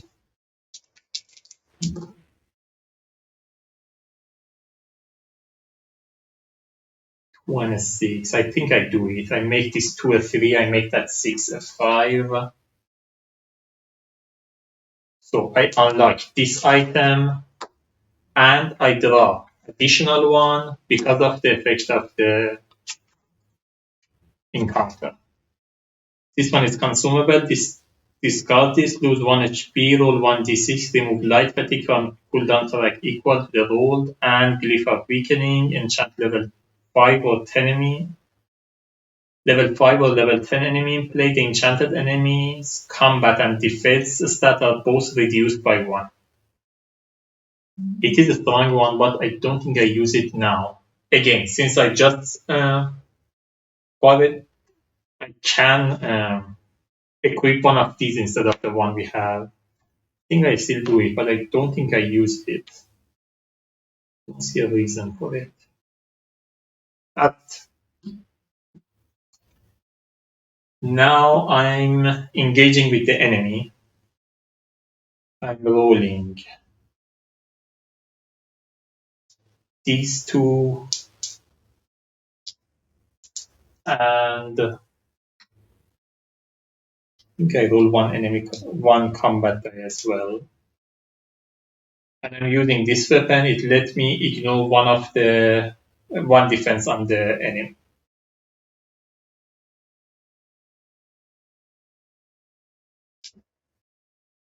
So when you are using a weapon, you have to choose which one you are using. I can either use this, gain 1 over fatigue to roll 3 enemy combat die, with this die that I'm rolling, or I can just use this, ignore one defense on the target. This is what I'm doing. I'm ignoring one defense on the Imperial Enforce.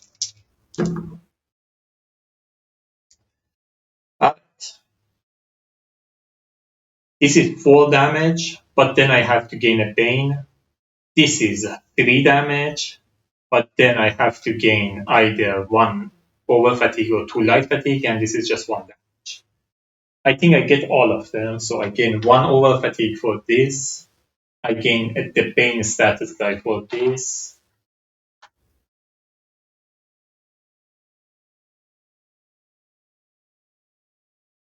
And I deal 8 damage. Minus 1, its shield is 2, I'm ignoring 1 of it, so it becomes 7 damage. It would have been defeated except for the divert. The divert reduced the damage. The divert means it cannot lose more than 1 damage. So its last health cannot be lost unless it has only 1 health prior to disengage.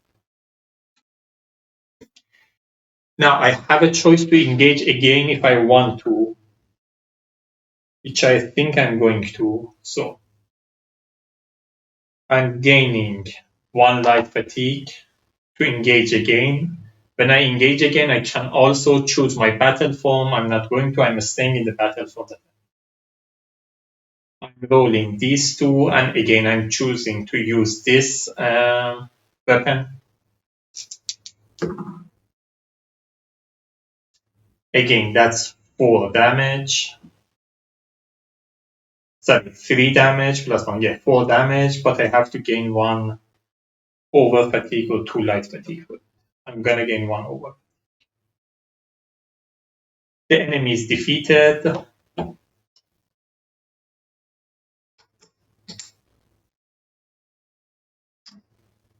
Which means I can use this ability to move 4 spaces. I'm moving 1, 2. Gonna try to open this. Before I do that, I use my once per battle ability.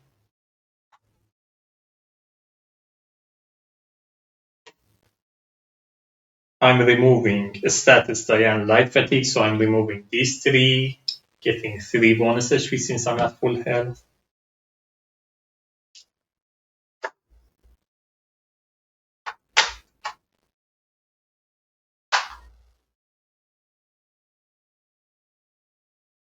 Then I'm using my class ability for quick recovery. Or let me wait a second. Let me not use that yet. So I move 1, 2, 3, attack. I move 1, 2. I'm gonna try to open this one. You have 6, 1, 2, and 3. I will make this 5 a 6. So I'm getting 1 light fatigue. I need 1, 2, 3. I have the 1. I have 2 more attempts to get 2 and 3.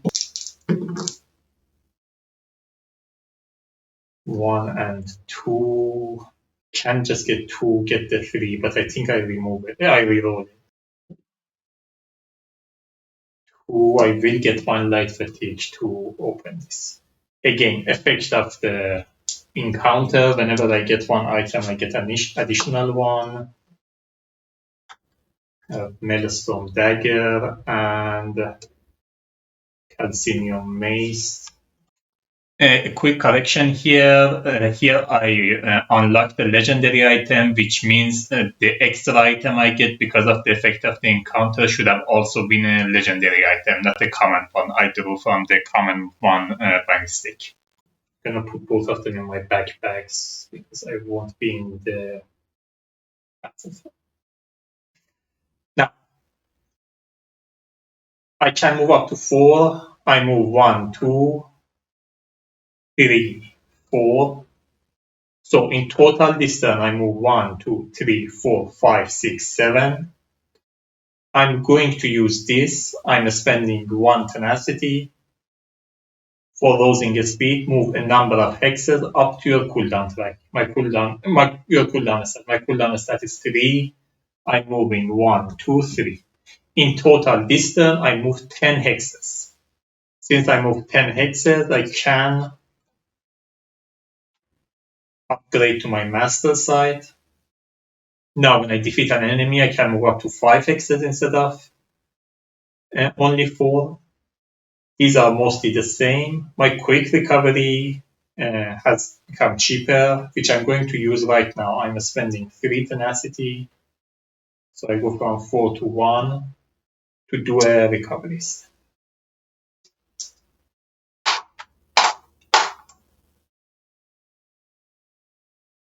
And that's the end of battle. So again, these are discarded. I'm back here. This clears out. The enemy goes back to its bag.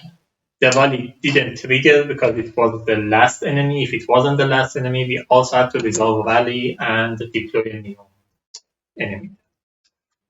I gained 2 experience. Also mark it here. And whenever you resolve encounter, stable encounter, you also gain 2 tenacity. I think here when I did it, I forgot. It wouldn't have mattered because I went immediately here and gained 5 tenacity because of that side quest. But I may have forgotten to get it there. Anyway, it doesn't matter. But whenever you do an unstable encounter, no matter the outcome, you always gain 2 tenacity. But I have 2 experience to spend.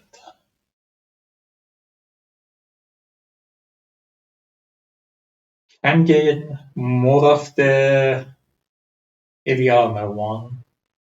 Or I can get a level 3 die of the 2-handed one. I think I do that. I gain the executioner.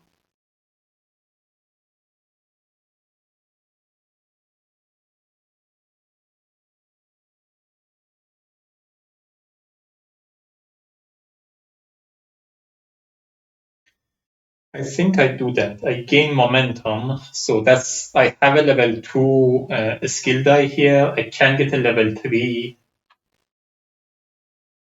skill die. So this is coming here. It's going to cost me 2 experience. Momentum deal 2 damage to your target for each fatigue in your cooldown track if it's this side, or remove up to 1 fatigue from your cooldown track for each adjacent enemy. Place 1 of the remove fatigue on each of those enemies with fatigue on them cannot target you.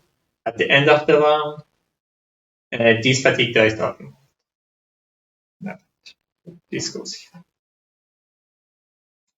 Here I made a mistake. I forgot to put the saved experience back. I already used the 2 experience, so my saved experience should be 0. I forgot to put it to 0 when I spent the experience. I will realize it next day and I correct it, but here, just a correction, there is no saved experience for the next day. It should have been 0.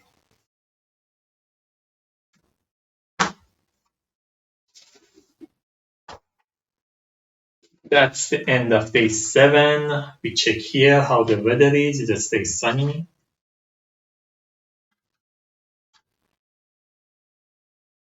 And we resolve a adventure list. I think I'm just gonna get this one back. Or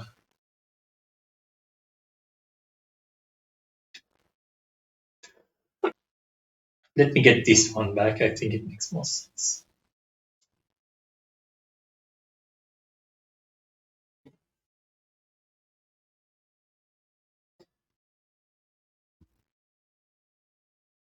All right, we go to day 8.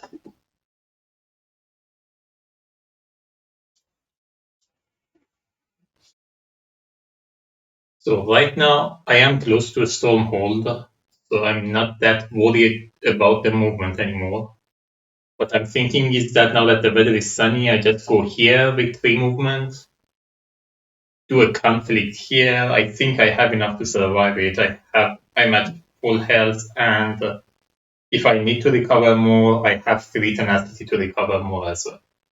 So I think I go to a conflict, see how that ends up. If I'm left with too little health or too many die my cooldown drag, I can just come here, try to heal up, and then do some more either peaceful or conflict and get some more experience before I go to the storm.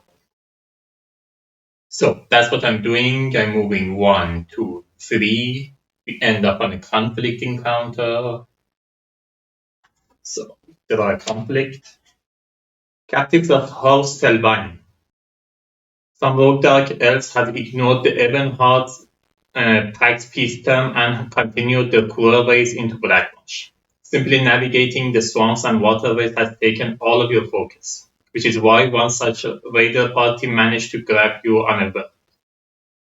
You don't know whether you are angrier at the injustice of the brazen act or at yourself for falling into their snare. Regardless, the band's leader has a sharp eye and a firm command, so you'll need to defeat him in order to escape. So, we have a clash. Our objective is conquer. Before the start of this clash, each adventurer must make a lockpick check. 1, 5, and 2. And 3 attempts. If any adventurer fails this check, each adventurer must exhaust available skill die equal to the number of player plus 1. Enemies go before adventurer each round. The way I read it, enemy going before adventure also depends on the lockpick check. So if I manage the lockpick check, the enemies don't go before me. I don't think they're independent. Okay. If the weather is flooding, adventure have 2 fewer attempts during like this. Okay. Thankfully, the weather is not flooding. So we have to make a lockpick check. We need a 1, 5, and a 2, and we have 3 attempts. I have the 2. I can get 1 light fatigue to change either of them, but if I keep both, I'm rolling 2 dice instead of 1. There's a better chance of me rolling something close to 1. So I'm not changing it right now.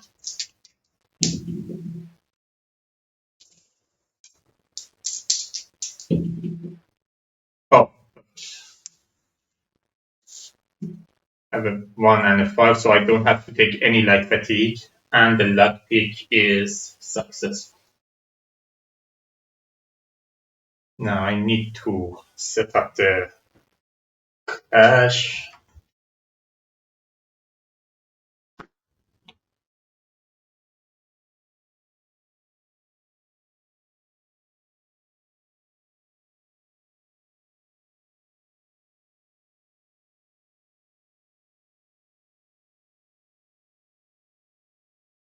So we have 12 experience, so the enemy pool is 12, which means 1 level 10 enemy and 2 level 1 enemy. We draw from level 10 and 20 back. On this 20 side and the 10 side, we have a Red Guard Mercenary. It has Shadow and Steel. It goes to position 1, which is here. It starts with 6 health.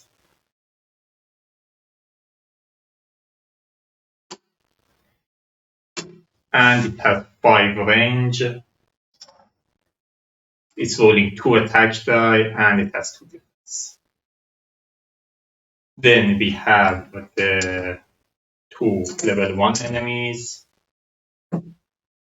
We have the Felt Bandit with 3 health, 3 range, 2 attack, 0 defense, and has the ability retreat. And we have Dark Elf Bandit. It comes in with 5 health.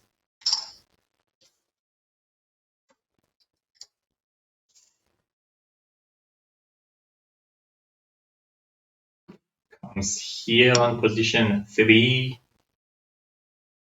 And that's it. It has the ability Divert, which seen before. We also have seen a retreat. I'm just going to explain Shadow and Steal in a second. I have to put two cash chips here. We have a legendary one here and the normal one here.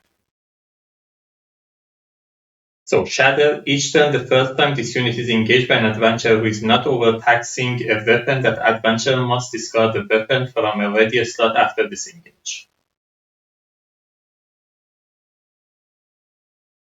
So if I attack it, I have to discard an item. I have to overtax a weapon, otherwise I have to discard an item. And still, when this unit determines a target, roll a d6. If the result is greater or equal than its target's current HP, that target discard a non-consumable item from a ready slot. Retreat and divert, we've seen before. I just read it quickly. Divert, this unit cannot lose its last HP unless it's already at 1 HP prior to taking damage. And retreat, at the end of this unit turn, if no units take damage this turn, this unit gains a stealth status die and heals for 1 HP. Alright. I think I start here. 1, 2, 3. I can't get here. I can use my acrobat skill to get here. I want to attack this one first. So, yeah. By the way, at the beginning of the battle, I can change my item. If I don't want to deal with this shatter, I can put both of these weapons in my backpack. Then I don't have to deal with that weapon. But I don't want to. I think I will overtax this one. So I'm moving 1, 2, 3. That's my stamina. I'm also using rousing speed. I'm spending 1 tenacity. Move a number of hexes up to a cooldown track. So I can move up to 3 hexes. I'm moving 1, 2. Actually, I'm just going to move here. Oh, sorry. Beginning of my turn, I should have done the recovery first. I forgot about that. Then I would have done whatever.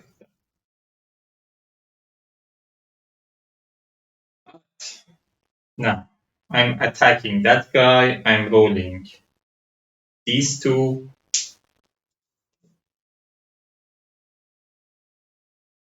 And I think I'm only rolling these two. I should have enough. I'm overtaxing this item, so it's going to get discarded at the end of this engage. So I can get 1 over fatigue to add 3 enemy combat die to disengage. If I overtax it, perform that action without gaining over fatigue. So I'm overtaxing it, I'm not gaining over fatigue, I'm just rolling 3 enemy combat die, attacking this one. Alright.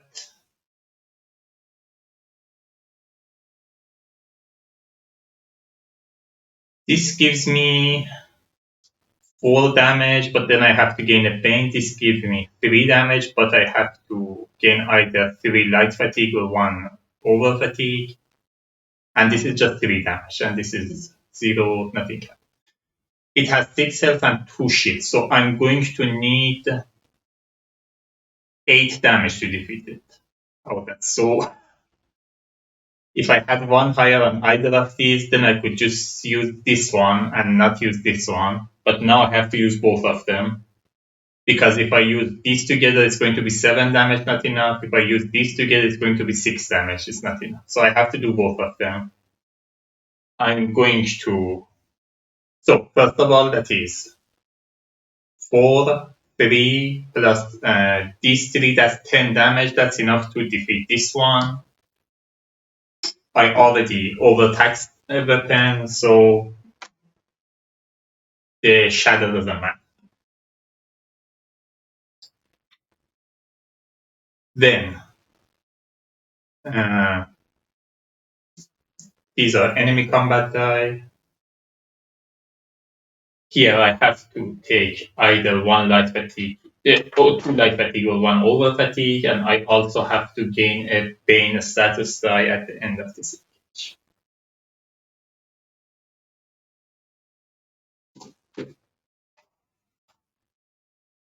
Before I do anything, I'm using my once per battle ability.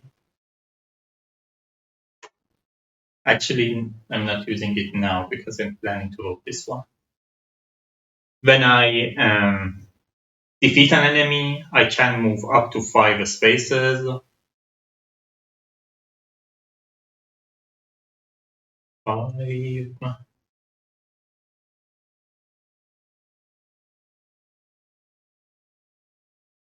I'm moving 1, 2, 3. So first of all, when I move 1, I'm gonna make a luck pick attempt here. So I need a 2, 1, 1. I have a 2 and a 1. I need to have 1. 6. I'm not gonna. Okay, that's good enough. I'm gonna gain 1 life fatigue.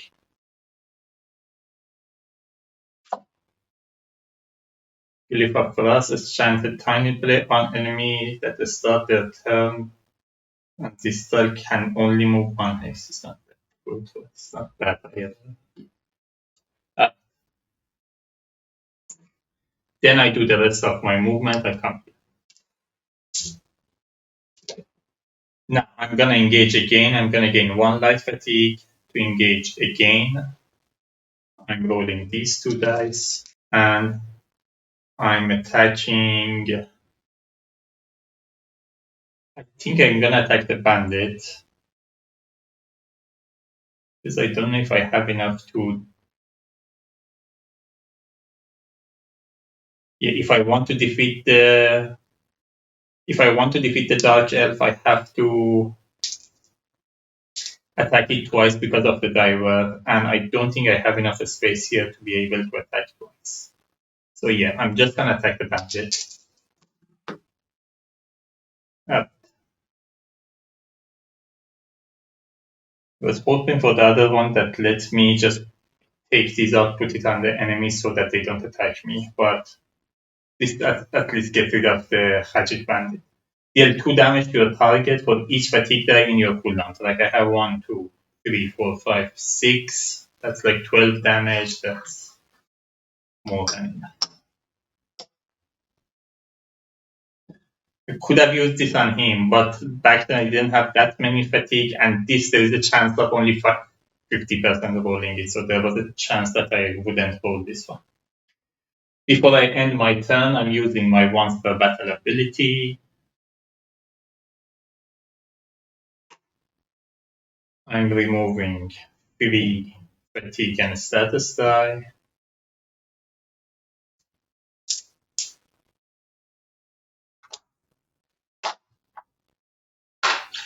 And heal 3, since I'm at full health, I get it at 1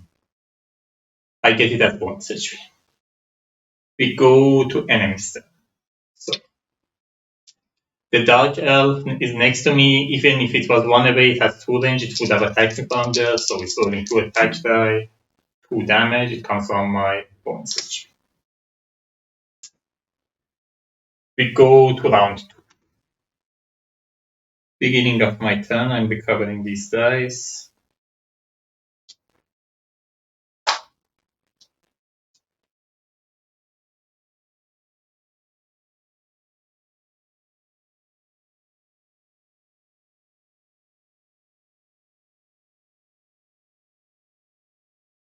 I think I'm gonna try open that legendary item as well. I do have a space for one. No, I don't. Actually, these are useless for me. I can just get an item, discard one of these. So yeah. I'm gonna move 1, 2, 3. So on the way, I'm stopping here to open this.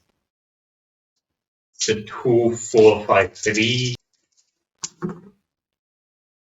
This is a 2, and we have we have a 4. Need a 5 and a 3. After 3, I have 2 more attempts. No. Okay. That worked out well. Spectral Chicken. When you would gain a fear status die, you may add 1 HP to this pet to apply the Go to a unit inside instead. 1 star 3 HP. Discard this. I think I keep this.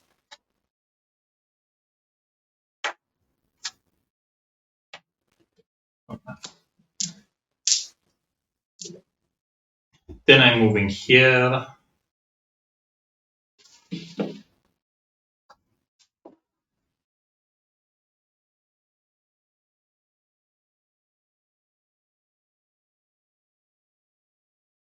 I attack it this turn. I'm rolling too many die. I think I don't attack this turn. I have enough round left to survive. Instead, I'm just gonna roll my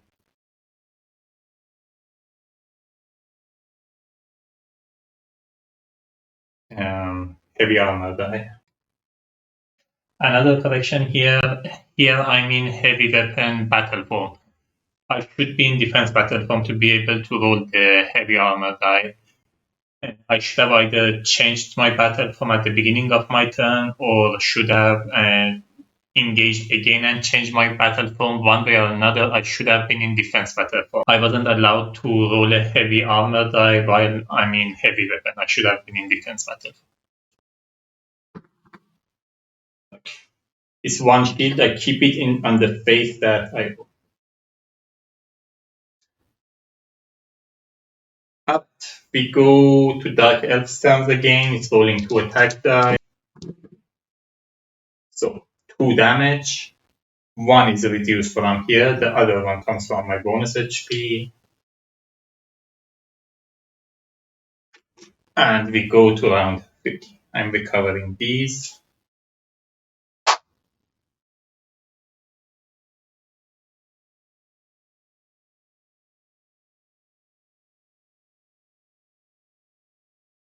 I don't want to roll this. I don't want to deal with that, with the pain right now. So I'm just going to roll these two. Attacking the Dark Elf. So that's 6 damage. If I get 2 light fatigue or 1 over fatigue for each of them, I'm going to gain. For one of them, I'm going to gain 1 over fatigue. For the other one, I'm going to gain 2 light fatigue.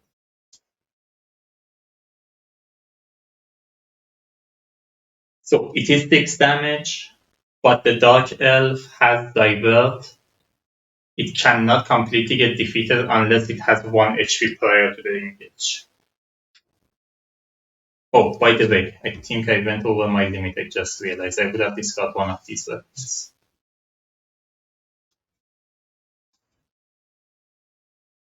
Sorry about that. So again, it has Divert.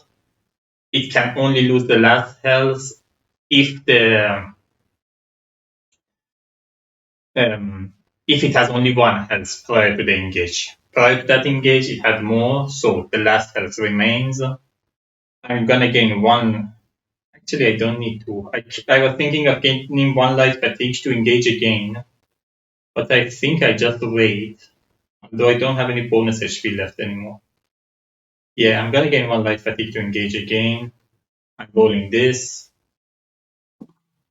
Yeah, that's 1 damage. It doesn't have any defense. That's enough to do. Alright.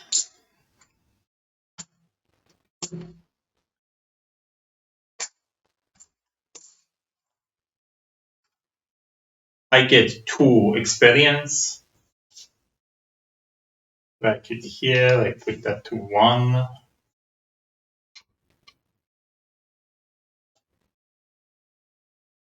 I don't have any bonus HP or active die left, so I don't have to do anything there. Then we go to the reward phase. I get 2 experience.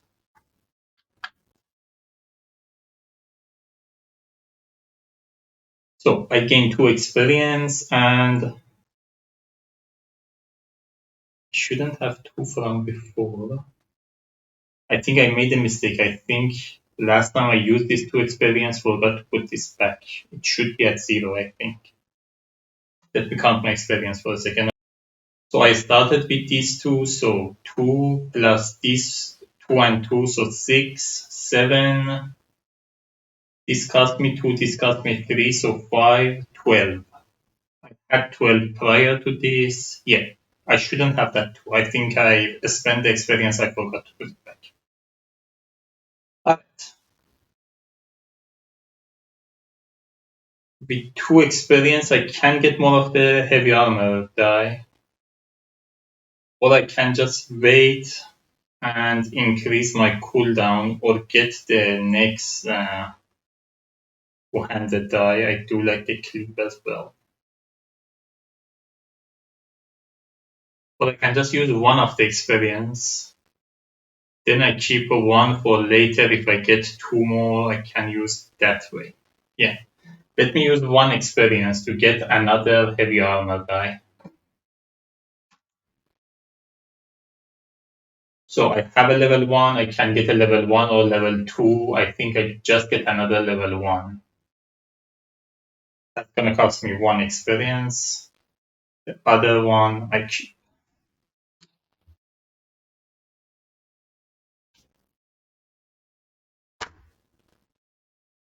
Alright, we go to adventure list. I remove 1 die and heal 1. I'm at full health. Then we check the weather. It's still sunny.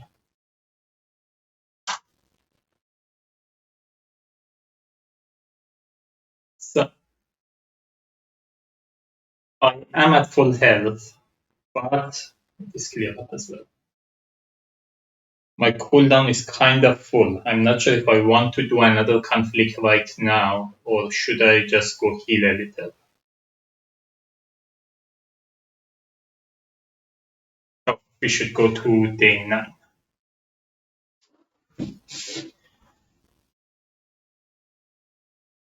So I can stand where I am right now and just do another conflict. I am at full health, but my cooldown track is kind of full. So I can just go to the city. Let me see if Alton Cormont has an inn, then I can plan better. By the way, you are allowed to look ahead in the cities if you are looking for something specific. So Alton Cormont does have an inn.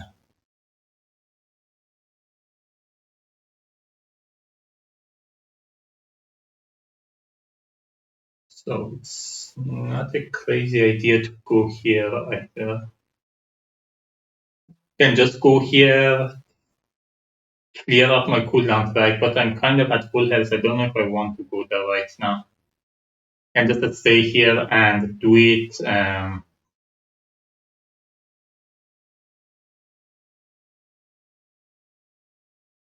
Do it next day or next to next day, just before I go to the um, last part of the quest.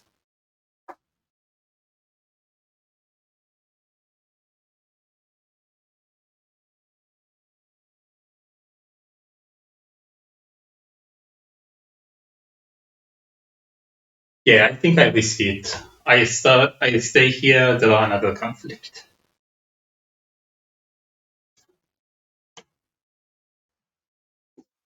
A pirate's dead for you. The presence of Alton Cormon has always guaranteed a lively culture of pirate and smuggler in the Blackwash.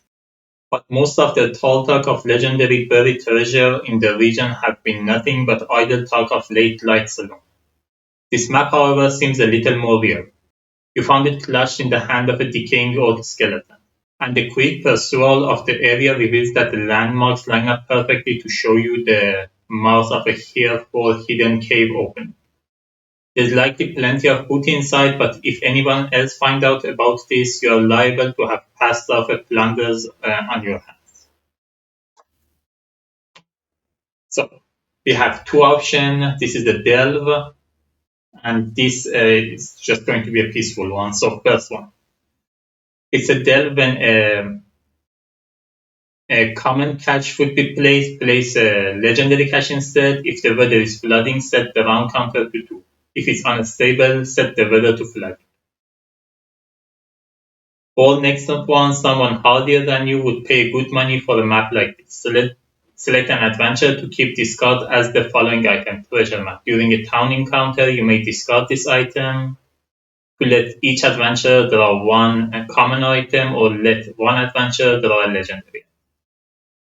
So If we do the delve, the objective is uncover. When it says uncover and it doesn't specify anything, you are looking for 3 sky shot. And if the objective is uncovered, there'll be different objectives. If the objective is uncovered for each sky shot, you also gain 1 experience. Which means if I finish the delve, there is a potential 4 experience here. During the delve, you can retreat at any point as you want. So during your turn, you announce that you're retreating. It is possible to retreat in the middle of the day. Let's say you gain 2 sky shot and you don't feel like you can make it anymore. So you just announce that you're retreating. You just come back and that's it. And you just keep whatever experience you kept.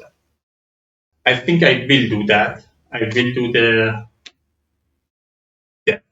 So for the delve, we have seen the delve card. I shuffled them already. I'm just going to give it a quick shuffle.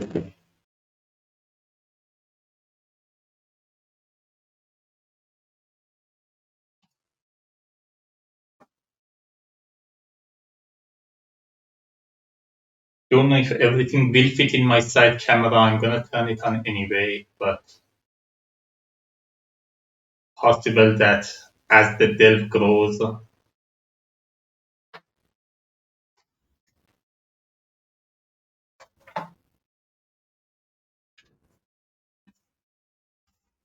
it gets out of the side camera. So you get these tiles and you shuffle them, put them face down. There's only one of these, so this doesn't matter. The other one, there are 3 of them.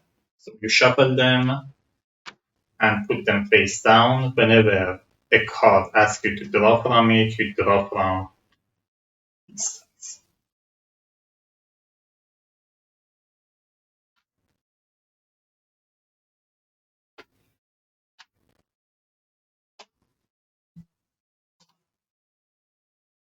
Usually when I'm playing, I just roll a die as I go, but for the first delve, I show you how the rulebooks tells you to play it, but from the next delve, I play it as I usually do. I'm just going to keep this here for now. I may have to shift it out of the camera later. Let me look at my items, see if there's something that works better in delve.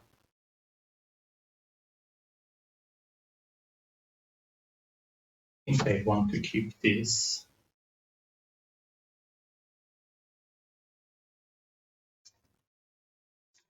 And this. So I have to change 2 of these. I think I put leaf of weakening away and this third chicken.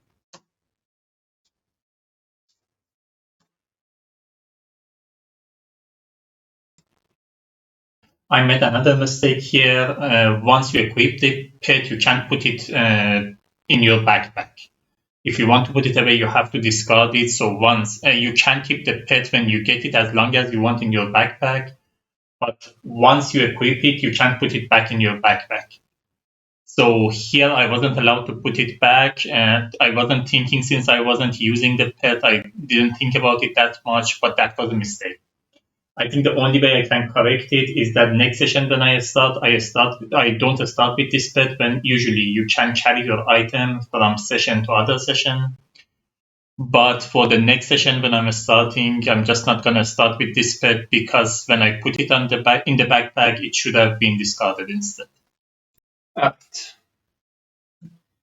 Here you can see this sign. Whenever you are standing on this, you are allowed to explore the delve. You can also explore the delve as your action. So if I move here, I can just explore it without spending my engage, or I can just use my engage to explore whatever is ahead. Right now, I'm just going to start here because I don't want to use my engage. I draw the first delve card. Okay, it is a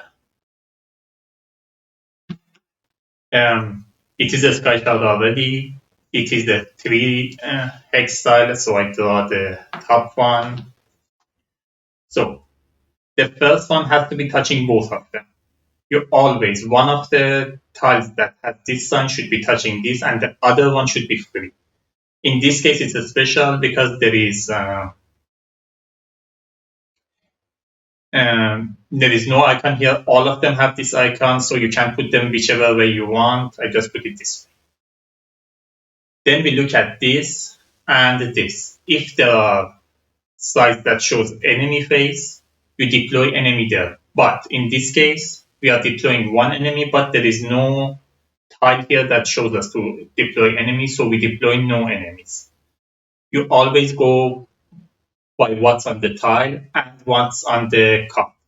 If what's on the card lower than what's on the tile, you deploy what's on the card. If there is no space for the tile for you to deploy something, you just deploy the maximum possible. In this case, none of it is possible to deploy, so we deploy nothing.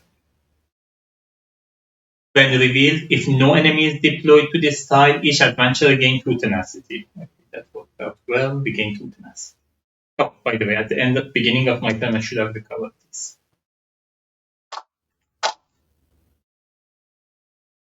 Then, I have not stepped on it yet, but if I do a step on it, deploy one level 5 enemy to any unoccupied hex on this tile and apply a daze status to it.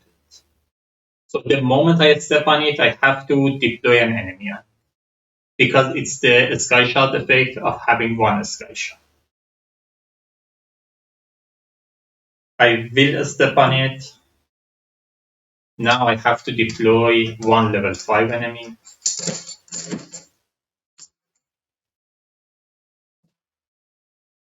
It's the Red Guard Marauder. It has Shatter and Steel.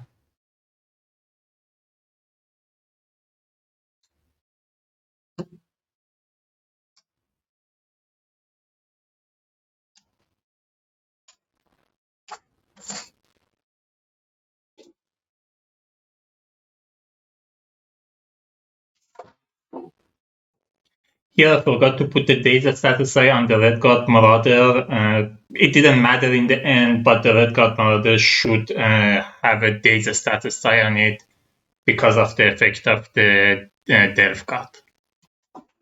I don't want to discard this item, but I don't see a way of keeping it, so I may have to discard it.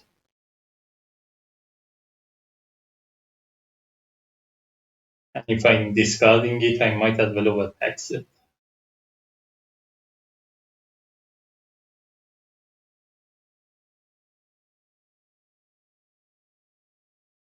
Or I can just keep moving and don't bother with dealing with this one. The reason I wanted to attack it is that if I defeat it, I get to move for 5, which lets me explore much more. Right now, my stamina is 3, I already moved 1, I can move 1 more. Since I'm stepping here, I can explore more. So if I defeat this one, I can move for 5 because of my class ability, which could be pretty strong, but then I'm dealing with Shadow.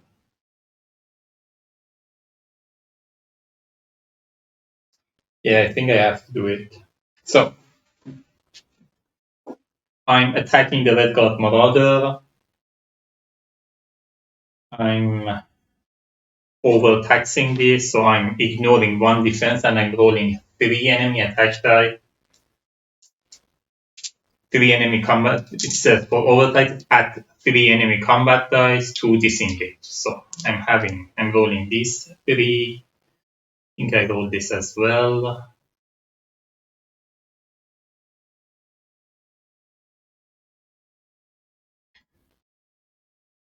Problem with this is that there's like a 50% chance of hitting, so then I won't have enough.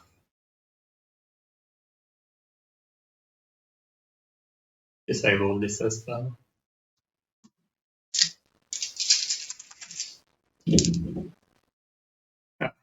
Didn't need to roll it, but it is okay. So that by itself is like 6 damage, that's enough to defeat him.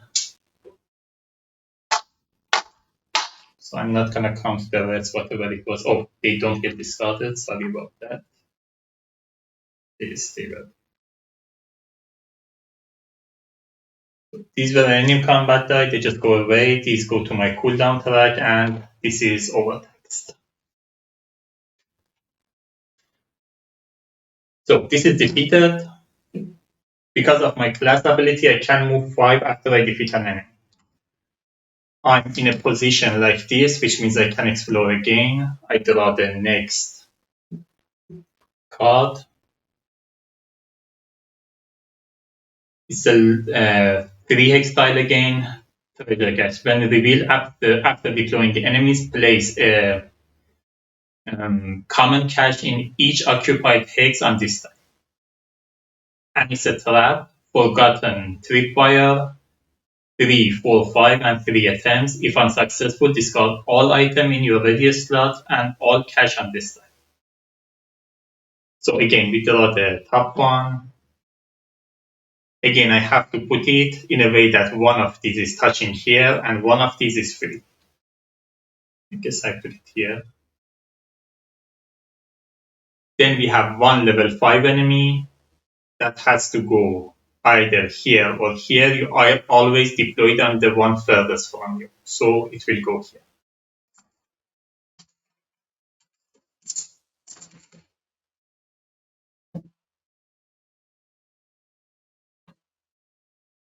So we have Lurcher, it has Bane and Disrupt.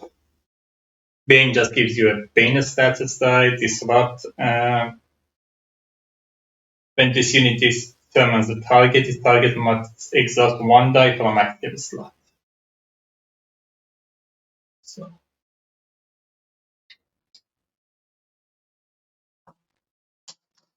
6 health, rolling no attack die, it has 3 range.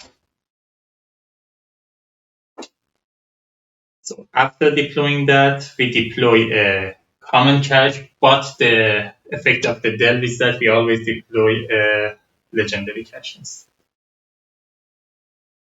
on each occupied thing. So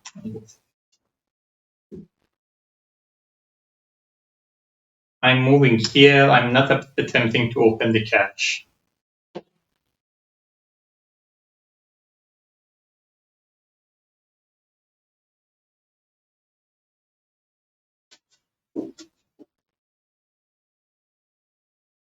I do want to attack this one because it's going to give me pain anyway. I might as well roll this. This is my second engage, so I have to gain light fatigue. Oh wait. Before I do that, I can do this. I'm gonna do this before that. I'm going to spend 3 tenacity to do a quick recovery.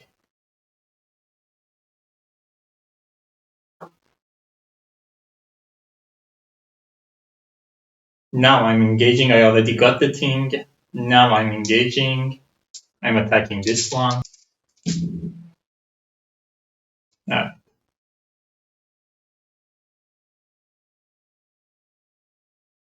That's 8 damage, and I gain a Bane status die, and this. I think I resolve all of them. That's going to defeat this one.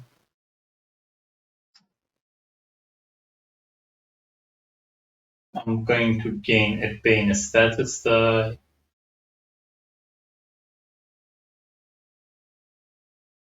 And 1 over fatigue. After defeating the enemy, I can move 5 again. I think I'm not gonna move. I'm just gonna stand here for now. Oh, wait. When I stepped here, I should have. Sorry about that. I should have attempted to open this. It's gonna mess up all of this. I'm just gonna keep these here as they were, but I have to resolve this before I do that.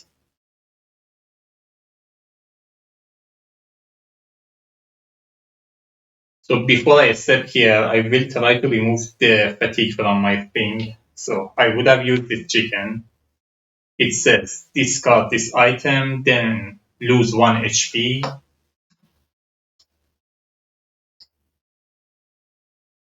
Just let me take this one out because and give this one its health. But I have to resolve this in a second. So this one says lose 1 HP, which I already did. Roll 1d6 and remove light fatigue from your cooldown track up to the rolled number. So I lost 1 HP, I'm gonna roll a d6. Okay, 6. Which means I would have removed all of these.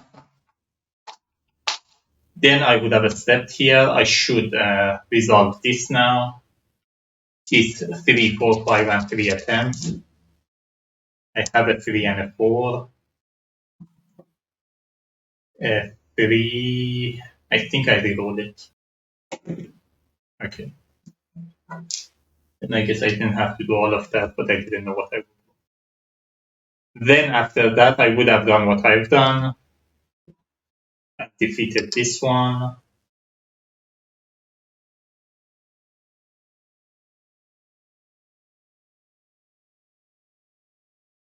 After this is discarded, by the way. After defeating this one, I can move up to 5. I think I'm just gonna move 1 now.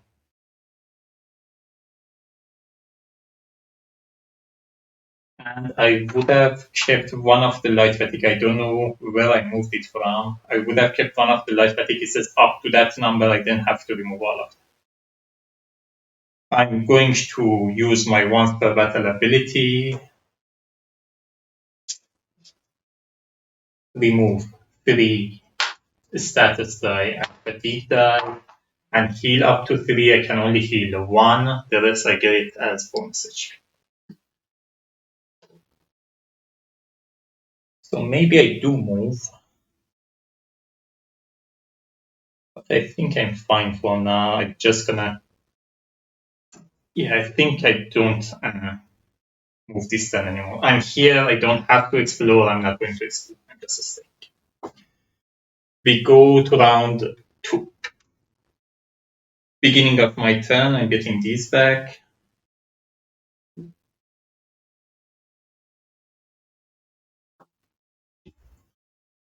I'm exploring from here. Wandering Argonian. When revealed, deploy quest unit Wandering Argonian to any occupied heads on this side. This unit takes an immediate turn, interrupting the current adventurer's turn unless the adventurer closest to the wall Argonian choose to gain 1 over fatigue. Wandering Argonian. So it's a quest unit. We go to this quest unit, find the Wandering Argonian.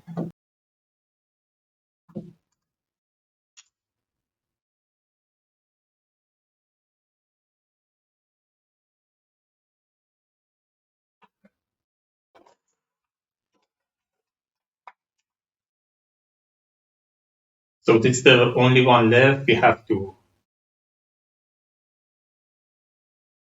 here, and we put the Wandering Argonian on any hex tile here. Count with 6 health. And it immediately takes a turn unless I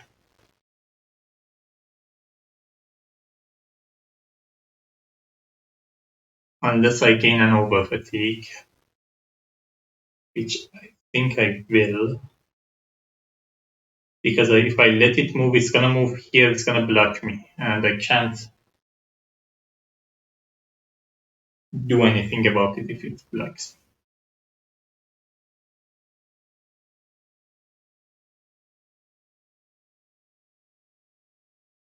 Move this way. Yeah, that makes more sense. That way this can still come here and attack me and not block me.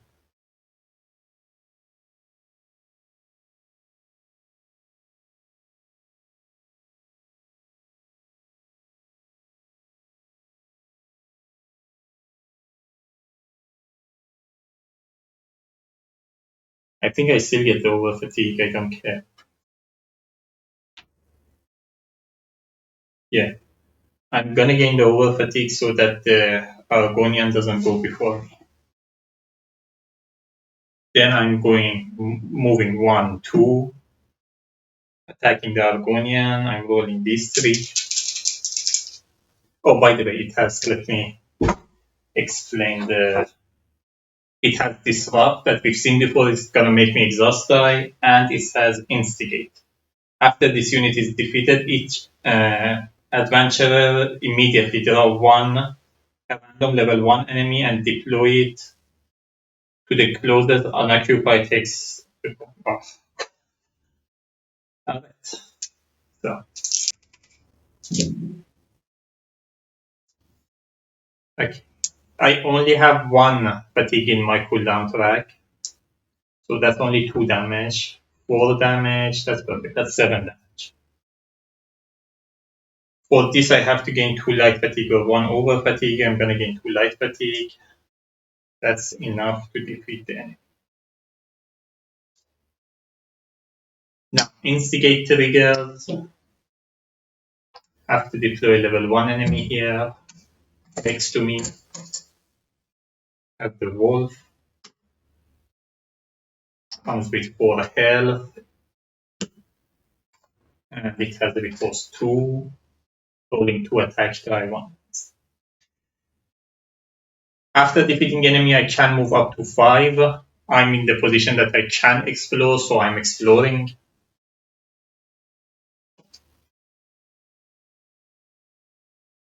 Dungeon Cache. When we will gain 5 tenacity. At 1 plus, make a lockpick check on the top card of the command deck. If unsuccessful, distribute number of player 2 damage along adventure and place yourself in any unoccupied hex on the entrance tile if possible. Regardless of success, cycle the lockpick card to the bottom of the deck. So I gain 5 tenacity. We put the tile here. I think I put it this way. Now we are deploying a level 5 enemy and a level 1 enemy.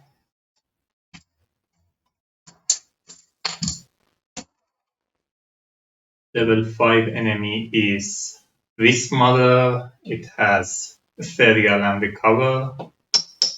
Comes with 4 health, rolling 3 attack die.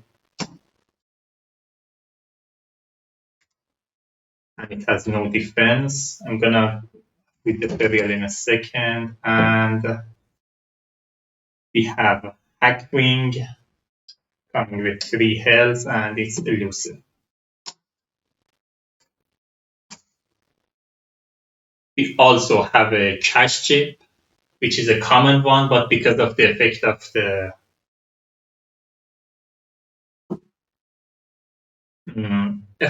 delve, is going to be a legendary one. I still have my 5 wounded. Let me read the Ethereal and Recover and Elusive. So Ethereal, when this unit is dealt damage by an adventurer not in magical battle form, this unit prevents number of players damage. So there is only 1 player, so the damage to this, if I'm not rolling a magical die, which I don't have, the damage reduced by. Then retreat at the end of this unit's turn. If no units took damage, this unit gains a stealth status die and heals 1 HP. And we have Elusive. I think we've seen Elusive before, I just read it. This unit prevents all damage, including 2 damage dealt by units that were not adjacent to it at the start of the card.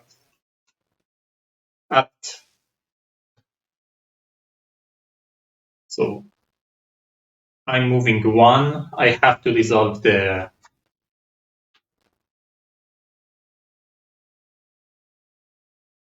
Sky Shard effect. I draw this one. I have to make a Latvic attempt. We have 4, 6, and a 3.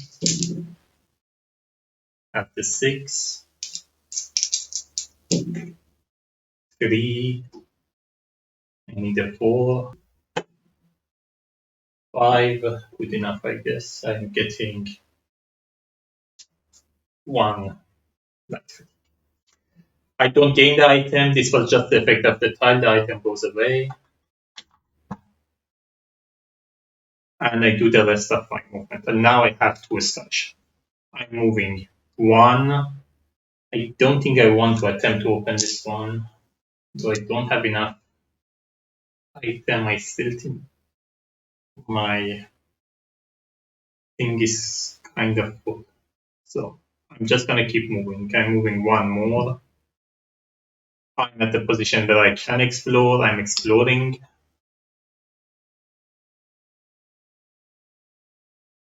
So it's an interesting one. If you draw tiles that you don't have anymore, I don't have any level 3 tile anymore. In that case, you automatically gain a sky shard, so this counts as a sky shard, and you don't draw a tile. Now I'm here. If I want, I can keep exploring, but I don't think I will. Instead, what I'm doing, I'm going to 1, 2, 3. So I'm spending 3 tenacity to do a recovery.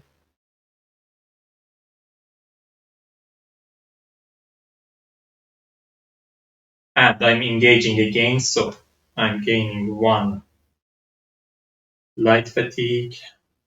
I'm changing to defense, and I'm rolling this.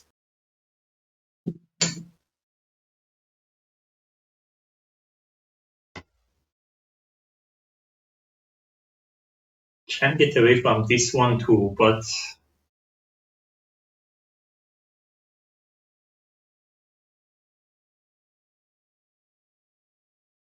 it has 4 range. It's gonna get to me one way or another. This one can't get to me. This one, even if it attacks me, even if it rolls 4, it's going to be 3, so 2 and 1 from here. Actually, when I was in defense, I would have rolled this one too. Yeah, this goes to my active slot. Then I think I can survive. So, enemy's turn, you always go with the highest level one. So we have a level 5. This one goes first, rolling 3 attack die. 4 damage, so 1, 2, 3, 4. This guy goes, rolling 2 attack die.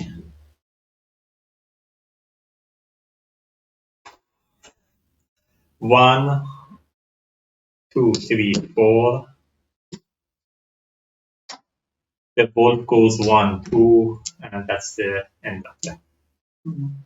I have all the. By the way, during my turn, I should have announced that I'm retreating from the delve, but I had all the 3 sky shard. It didn't make sense not to, so I was retreating from the delve, so I get out of here. And that's the end of the delve. Again, you always check your objective. My objective wasn't to defeat every enemy. My objective was to uncover, which I did. I gained the 3 sky shard, and that's the end.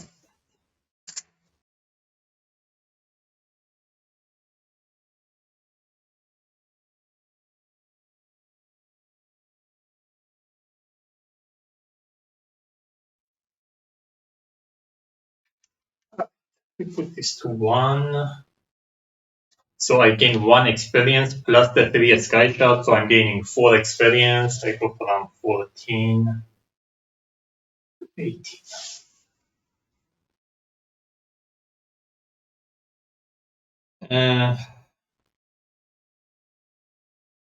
Thinking of getting the cleave, but I think with 4 experience, I just directly gain another cooldown. So from 3 to 4, I have to spend 4 experience. So I'm gonna do that and increase my cooldown to 4, and that's it. Alright, adventurist. I'm removing this, healing 1.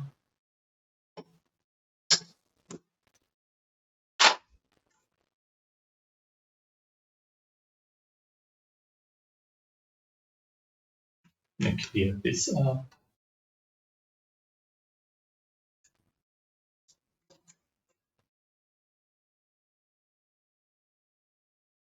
When I equip some of these.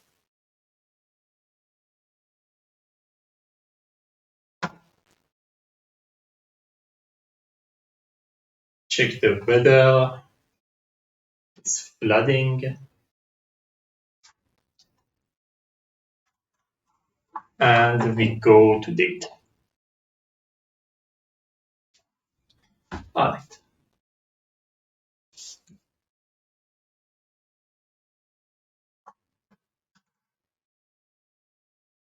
I have day 10 and 11 left, and on day 12 I have to go to Stormhold. One of these days I want to go to the city. The other one, it probably makes sense just to do a peaceful encounter. So I'm thinking if I do the peaceful encounter before or after I go to Stormhold. I think I do it before I go to Stormhold, before I go to Alternate Corridor. So today, because some of them can get nasty and give you a lot of fatigue and stuff. So I think I do that right now. Then on day 11, I go to the city, heal up, and see what I'm doing. So let's try peaceful. Here I should have moved one hex first during the overland phase to the peaceful landmark and then draw the peaceful encounter. So I was planning to move one space to the Forsaken Hamlet, which is a peaceful landmark, then draw the peaceful encounter, but I just forgot to move the party on the map. Illusion of Grandeur. Your eyes dart back and forth until you spot a Khadjit fugitively waving you over. In her hand, she has a small sack that she tries to press into your palm. Her ear twitches. This one has a new strain of moon sugar for those with open minds, she says. Makes you strong, makes you powerful. Take it now and tell others of Khadjit and her verse. Stepping back, you appraise your new acquaintance. There's ample evidence she may have sampled her own product, but bursts of strength in battle is always useful, provided the side effects aren't overwhelming. So the first one, you feel strong if a little disoriented. Each adventurer must exhaust at least one available skill die if possible, but may exhaust up to 5. For each skill die exhausted, they gain 1 bonus HP. Unstable, each adventurer must exhaust as many dice as possible up to 5. For second one, just say no to moon sugar, just you get high on life. Each adventurer gain 2 over fatigue, skip today's adventures. I do like the 2 experience, and I'm planning to go to an inn anyway, so I don't really mind the 2 over fatigue and skipping the adventures.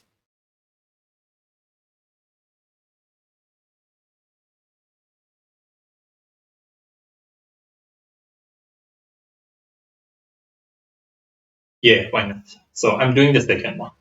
I'm gaining 2 experience. Also mark it here.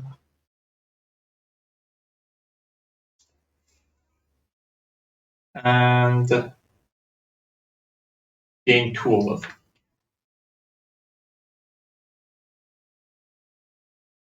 The weather has become sunny.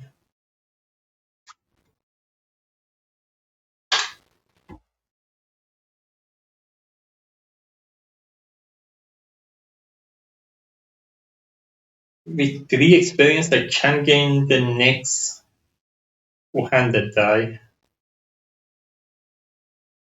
But right now I only have 3 stamina, which is starting to get in my way a little. Sometimes I need to roll more dice.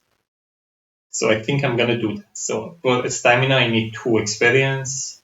I'm giving up 2 experience to get 1 more stamina.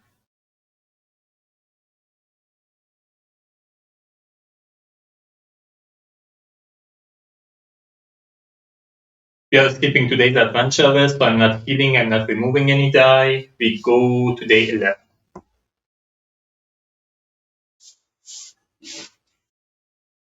Today I'm going to Alton Colmon.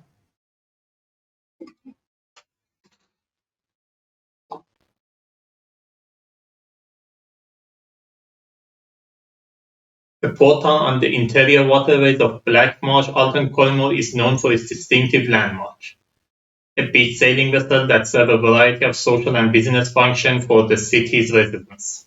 The town is run by Captain One Eye, an Oregonian pirate on the lookout for the next payday. The special thing about the city is open contract as a free town action, an adventurer may discard an active side quest to gain one item from the shop. I don't have a side quest. So we have three common item, one legendary item, three legendary item.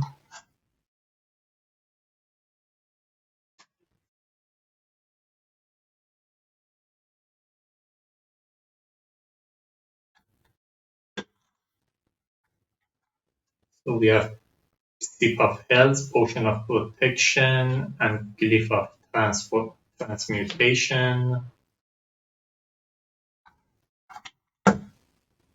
Here we have Fracturing Poison, Glyph of Disease Resistance, and Bizarre Deadly Taste. And they're not that bad, they're not that good either. Yeah. Let me see the trainer back.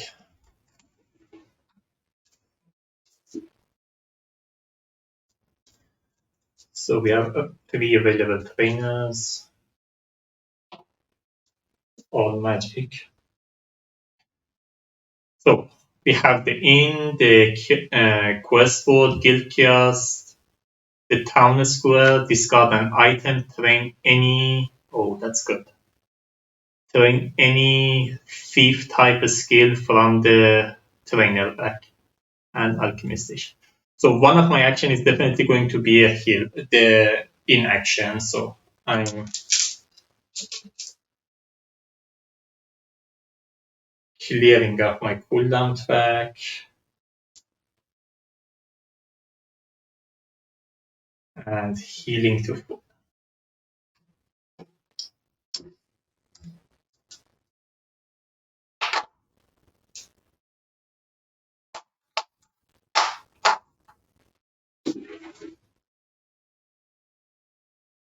My second, I think I do this town square.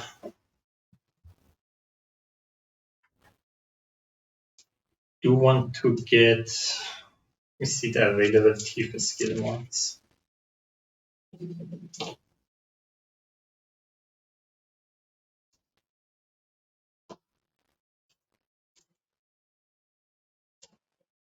So I can, as a town square action, I can discard an item to train any of these.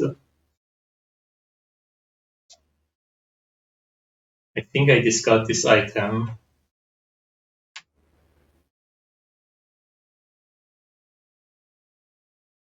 It's actually not bad. I don't have any light weapon, but this only effective if you are rolling only combat die and no skill die.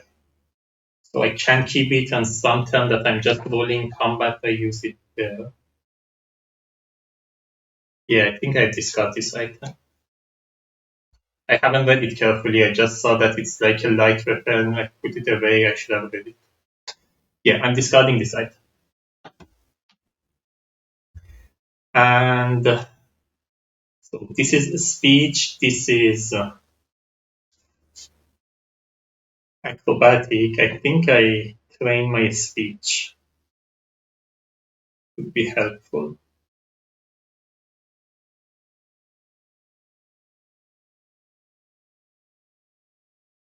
Yeah. I don't know why it's this here. I think it fell out of the bag when I was taking it. So I started here. That's my second action. So my first action, I did the in action. My second action, I did this action. And that's all of my actions.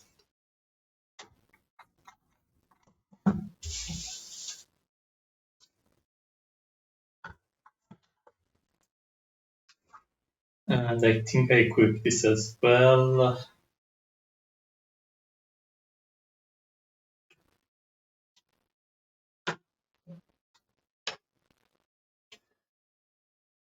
Alright. End of the day, we go to reward phase. I have one experience to spend. I think I hold on to it. They can't get one health. I don't see the point of that this one. Then we check the weather. It doesn't change, so it stays sunny. That's good. After recovery, I don't have any die left, so we just go to day 12.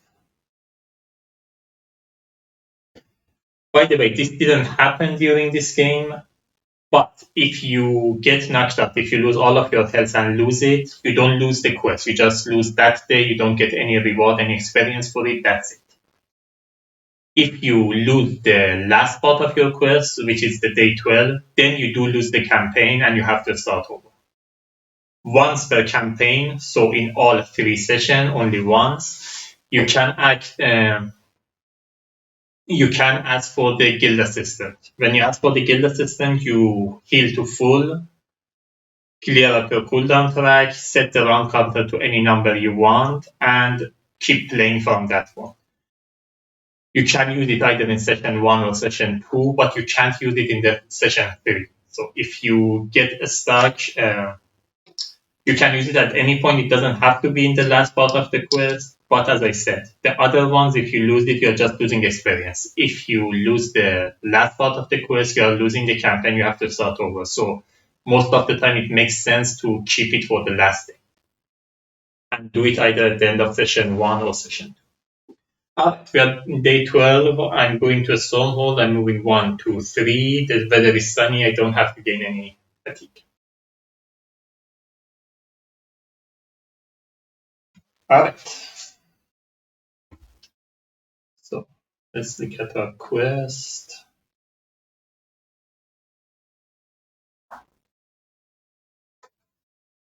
Travel to a stronghold, proceed to quest step D24.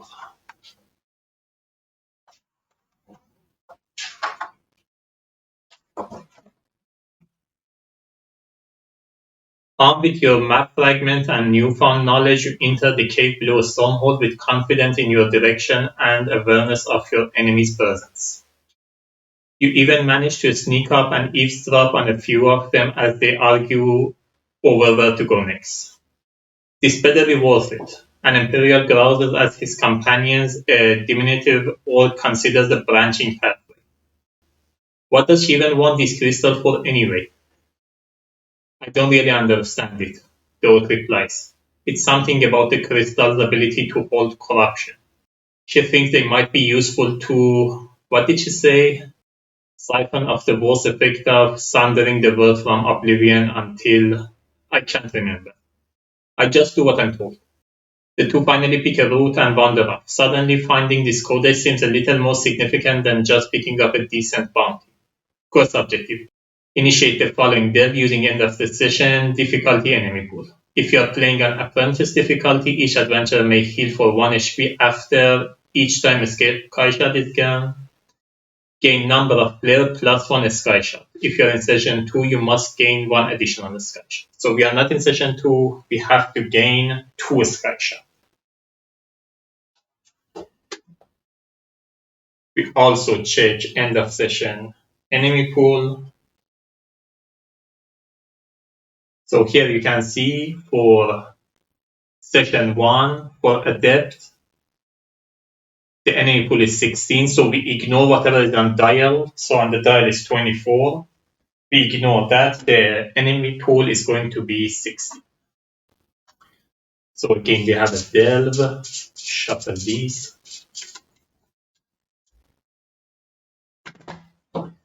And now I just need 2 screenshot, not 3.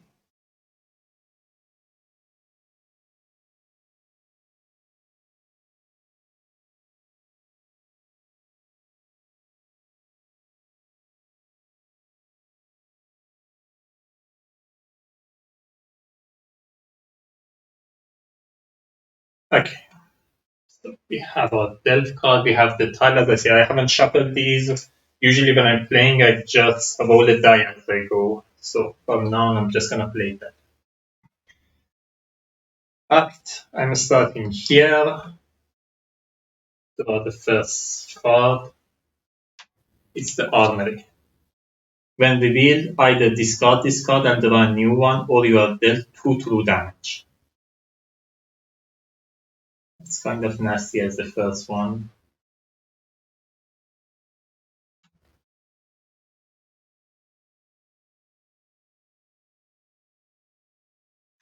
I think I keep it.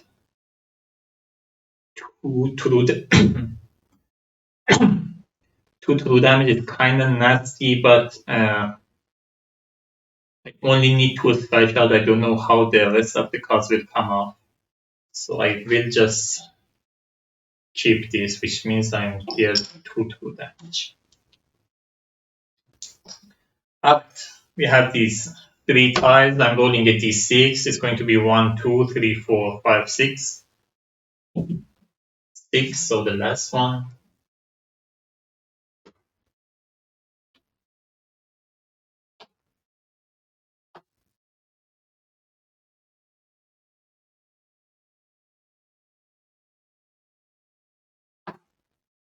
We have a level 5 enemy.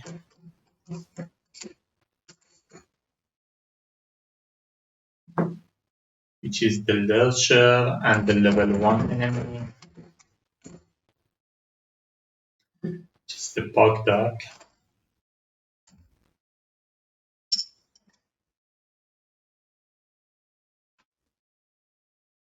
Lurcher comes in with 6 health, stalling no attack die, has 1 shield, has Disrupt and Bane. Bug Dog comes in with 5 health, stalling 1 attack die, has no shield, and has the effect, the ability Bane. There is no cash chips, I'm just moving here. There is no Sky Shard effect, so I'm moving 1, 2.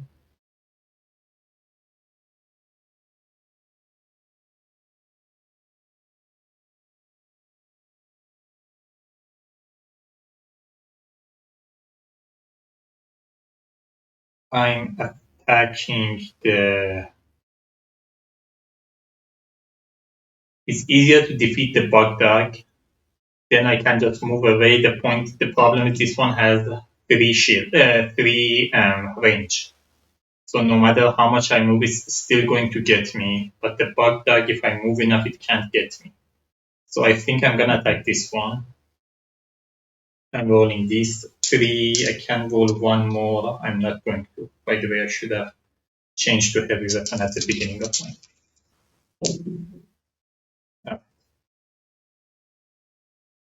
This would be 6 damage, but it's still not enough to 6 damage, so I'm just gonna resolve. Oh, this would be 7 damage, so I don't have to resolve this one. I'm just gonna resolve these ones. This is going to give me 1 Bane. This is going to give me either 1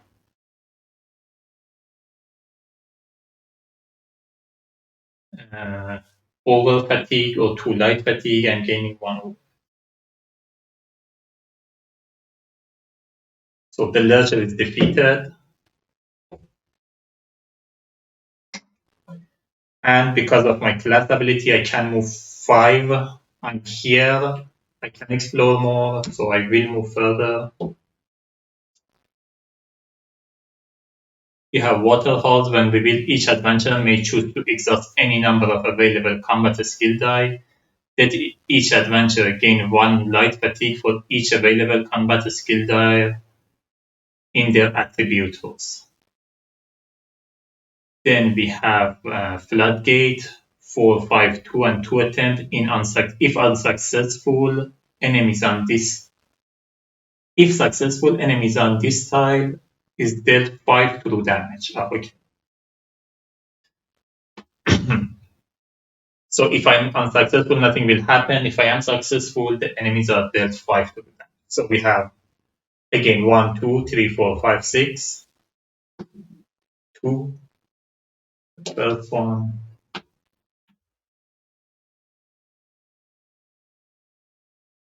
think I'm gonna put it this way. Yeah. We have one cache chip that goes here. Have a level 5 enemy and a level 1 enemy.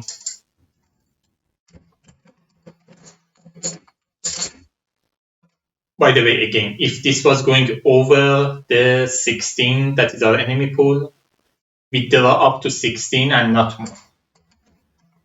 So, for example, if it was a 20 and 5, instead of 20, you draw a 10 and a 5, then it would be 50. So, level 5, we have a spider, it has native and stalwart. Level 1, we have wood elf bandit. They both come in with 5 health.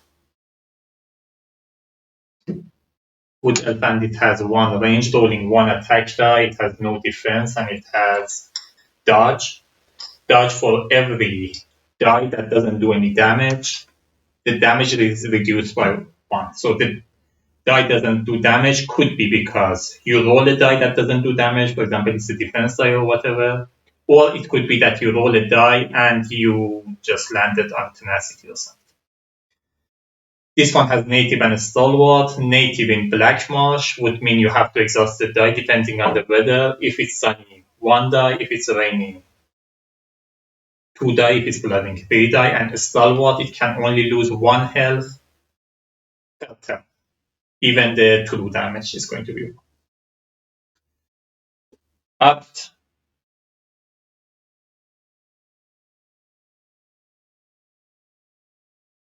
I still have my 5 movement. I haven't moved yet. But before that, I have to exhaust any number of combat skill die for everyone that is still in my active slot. I gain 1 light fatigue. I'm just gonna gain 3 light fatigue. I don't want to exhaust any.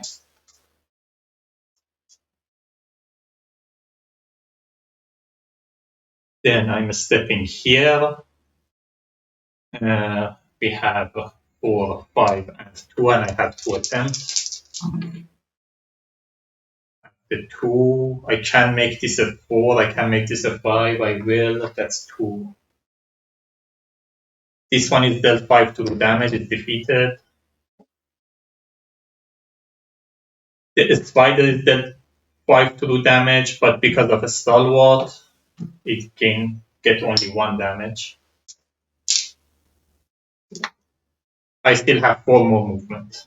So I'm moving 1, exploring. It is another sky shard. If no enemy is deployed to this tile, each adventurer gains 2 tenacity. So we have these. Again, 1, 2, 3, 4, 5, 6. 6. Okay, no enemy was deployed here, so we gain 2 tenacity. And this is going to be our second sky shard. So the moment we step on this, deploy 1 level 5 enemy to any unoccupied base here. I move here, deploy level 5 enemy here.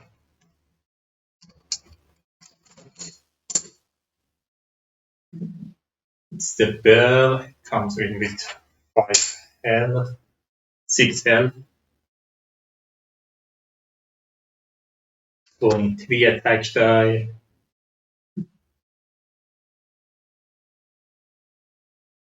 It has 6 health. It has maim and repose 2. Repose we've seen before. If you don't defeat it, it does damage back. And maim.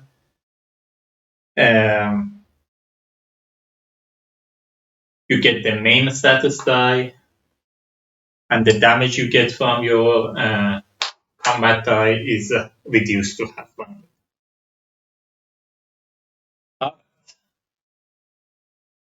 I have to sky shard, so I just need to survive. I don't need to do that much.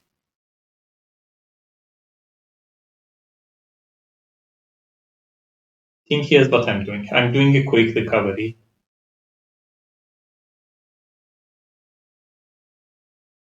This is, let me do this first. I do my once per battle ability before that.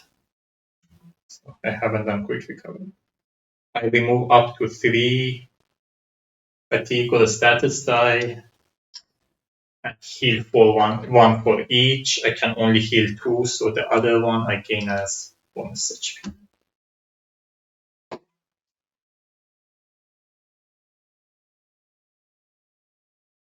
Then I do the quick recovery.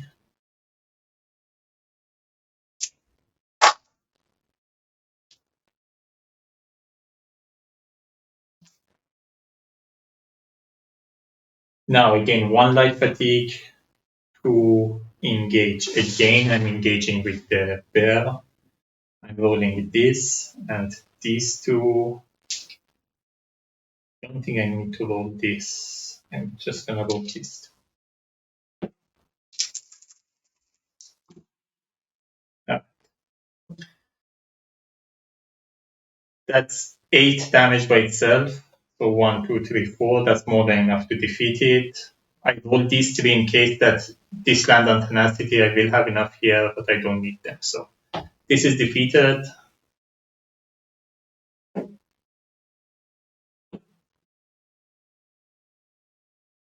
These go here. And I didn't resolve this, so I don't have to gain the.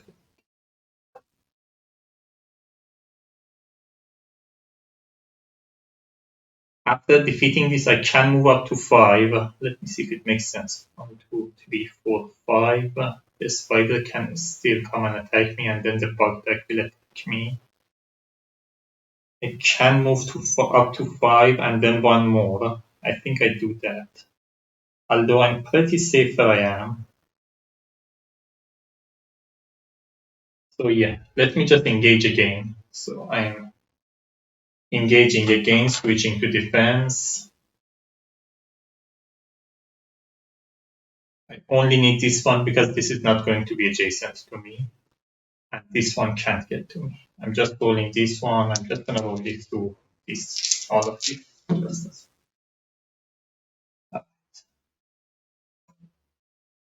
I have my 2 sky shard. I'm announcing that I'm retreating from the dell. Then the spider's turn. It moves 1, rolls 2 attack die. So 2 damage. 1 is reduced from here, another one from here. Bug deck moves 1, 2. It doesn't have a range on me. And that's the end of it. Okay. That's the end of the dell. We clear this up. And that's the end of the first session.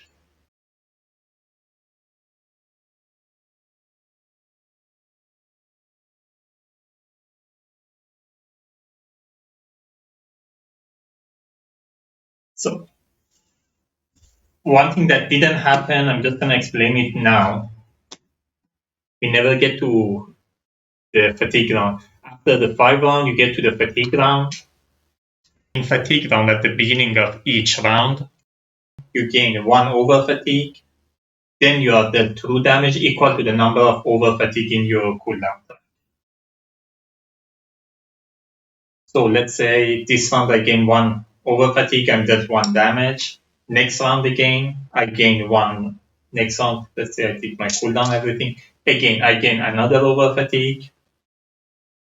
Now I'm dealt 2 true damage, and so on and so forth. It can get to you really fast that you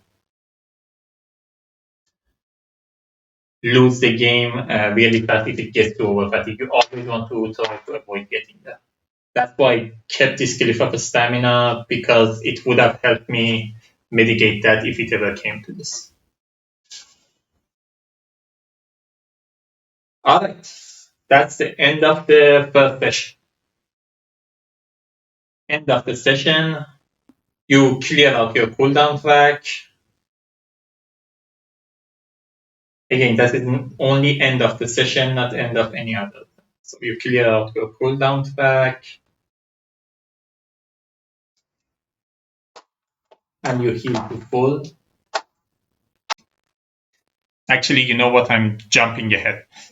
Let me finish the quest first and go through it. Then I'm gonna explain end of the session. So this part I already explained. You clear out your cooldown track and heal to full. But let me finish the quest first, and I'm gonna explain the rest. So end of the day, we check our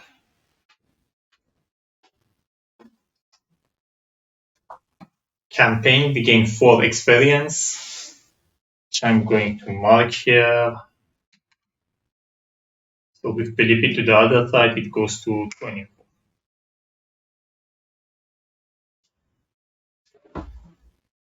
With 4 experience, I had one from before. I think I just do my cooldown track.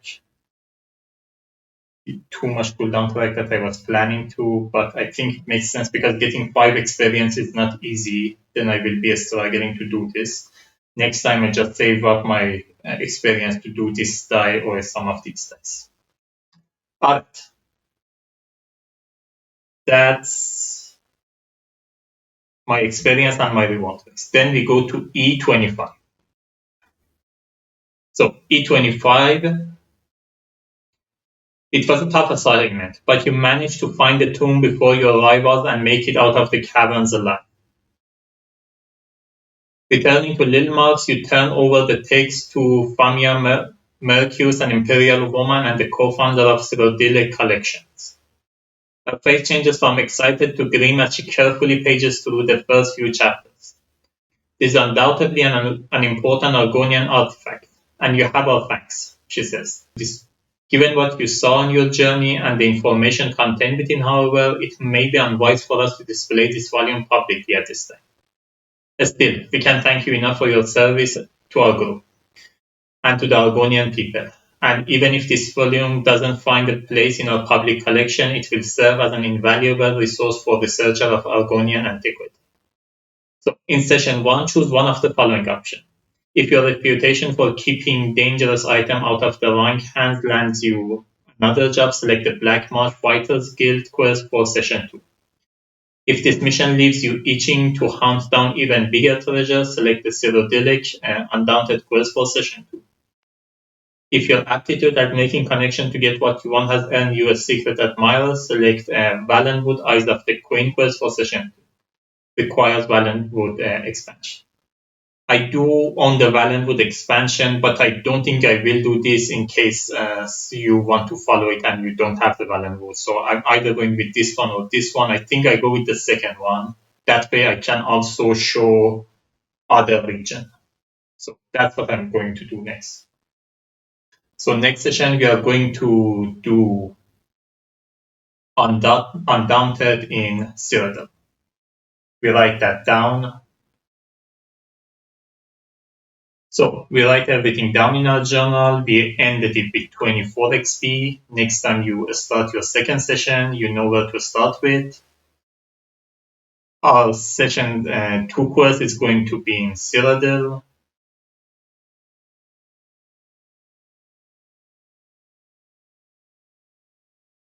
And with Undaunted again. I don't have the gazetteer by me, but I'm going to check it in a second, what it's called. We also have the chain. We also gain the keyword Intercept Intelligence, so we write it down here.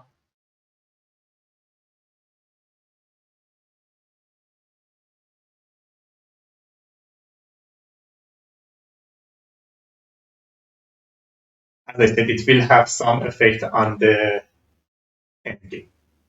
Alright, that's the end of the session. If you have any pet that has a health chip on it, for example, this one didn't have any, I never used this, so it didn't gain any health chip. It's possible that it has 1 health chip. It hasn't get to the limit, which is 3 health chips, so you haven't discarded it during the game. But if it has any health chip on it, it gets discarded. Also, if you have any potion that is expended, it also gets discarded. Everything else you keep for your... Also the enchantment. If you have any enchantment that is in effect, either an adventure or item or whatever, that gets discarded as well. You lose any tenacity you are left with. If you have any saved experience, you keep it. For example, if I check 2 experience and I haven't used it, I still keep it here, it doesn't change. But the tenacity goes to 0. So that's it. That's the end of session 1. I hope the explanation was clear enough. If you have any comment or question, let me know. I try to get you as fast as possible. And the next session, we're going to go to Cyrodiil and do the Undaunted. As I said, I'm not sure if I do like a edited video or I stream it. I'll see as I go. Thanks for watching and happy game.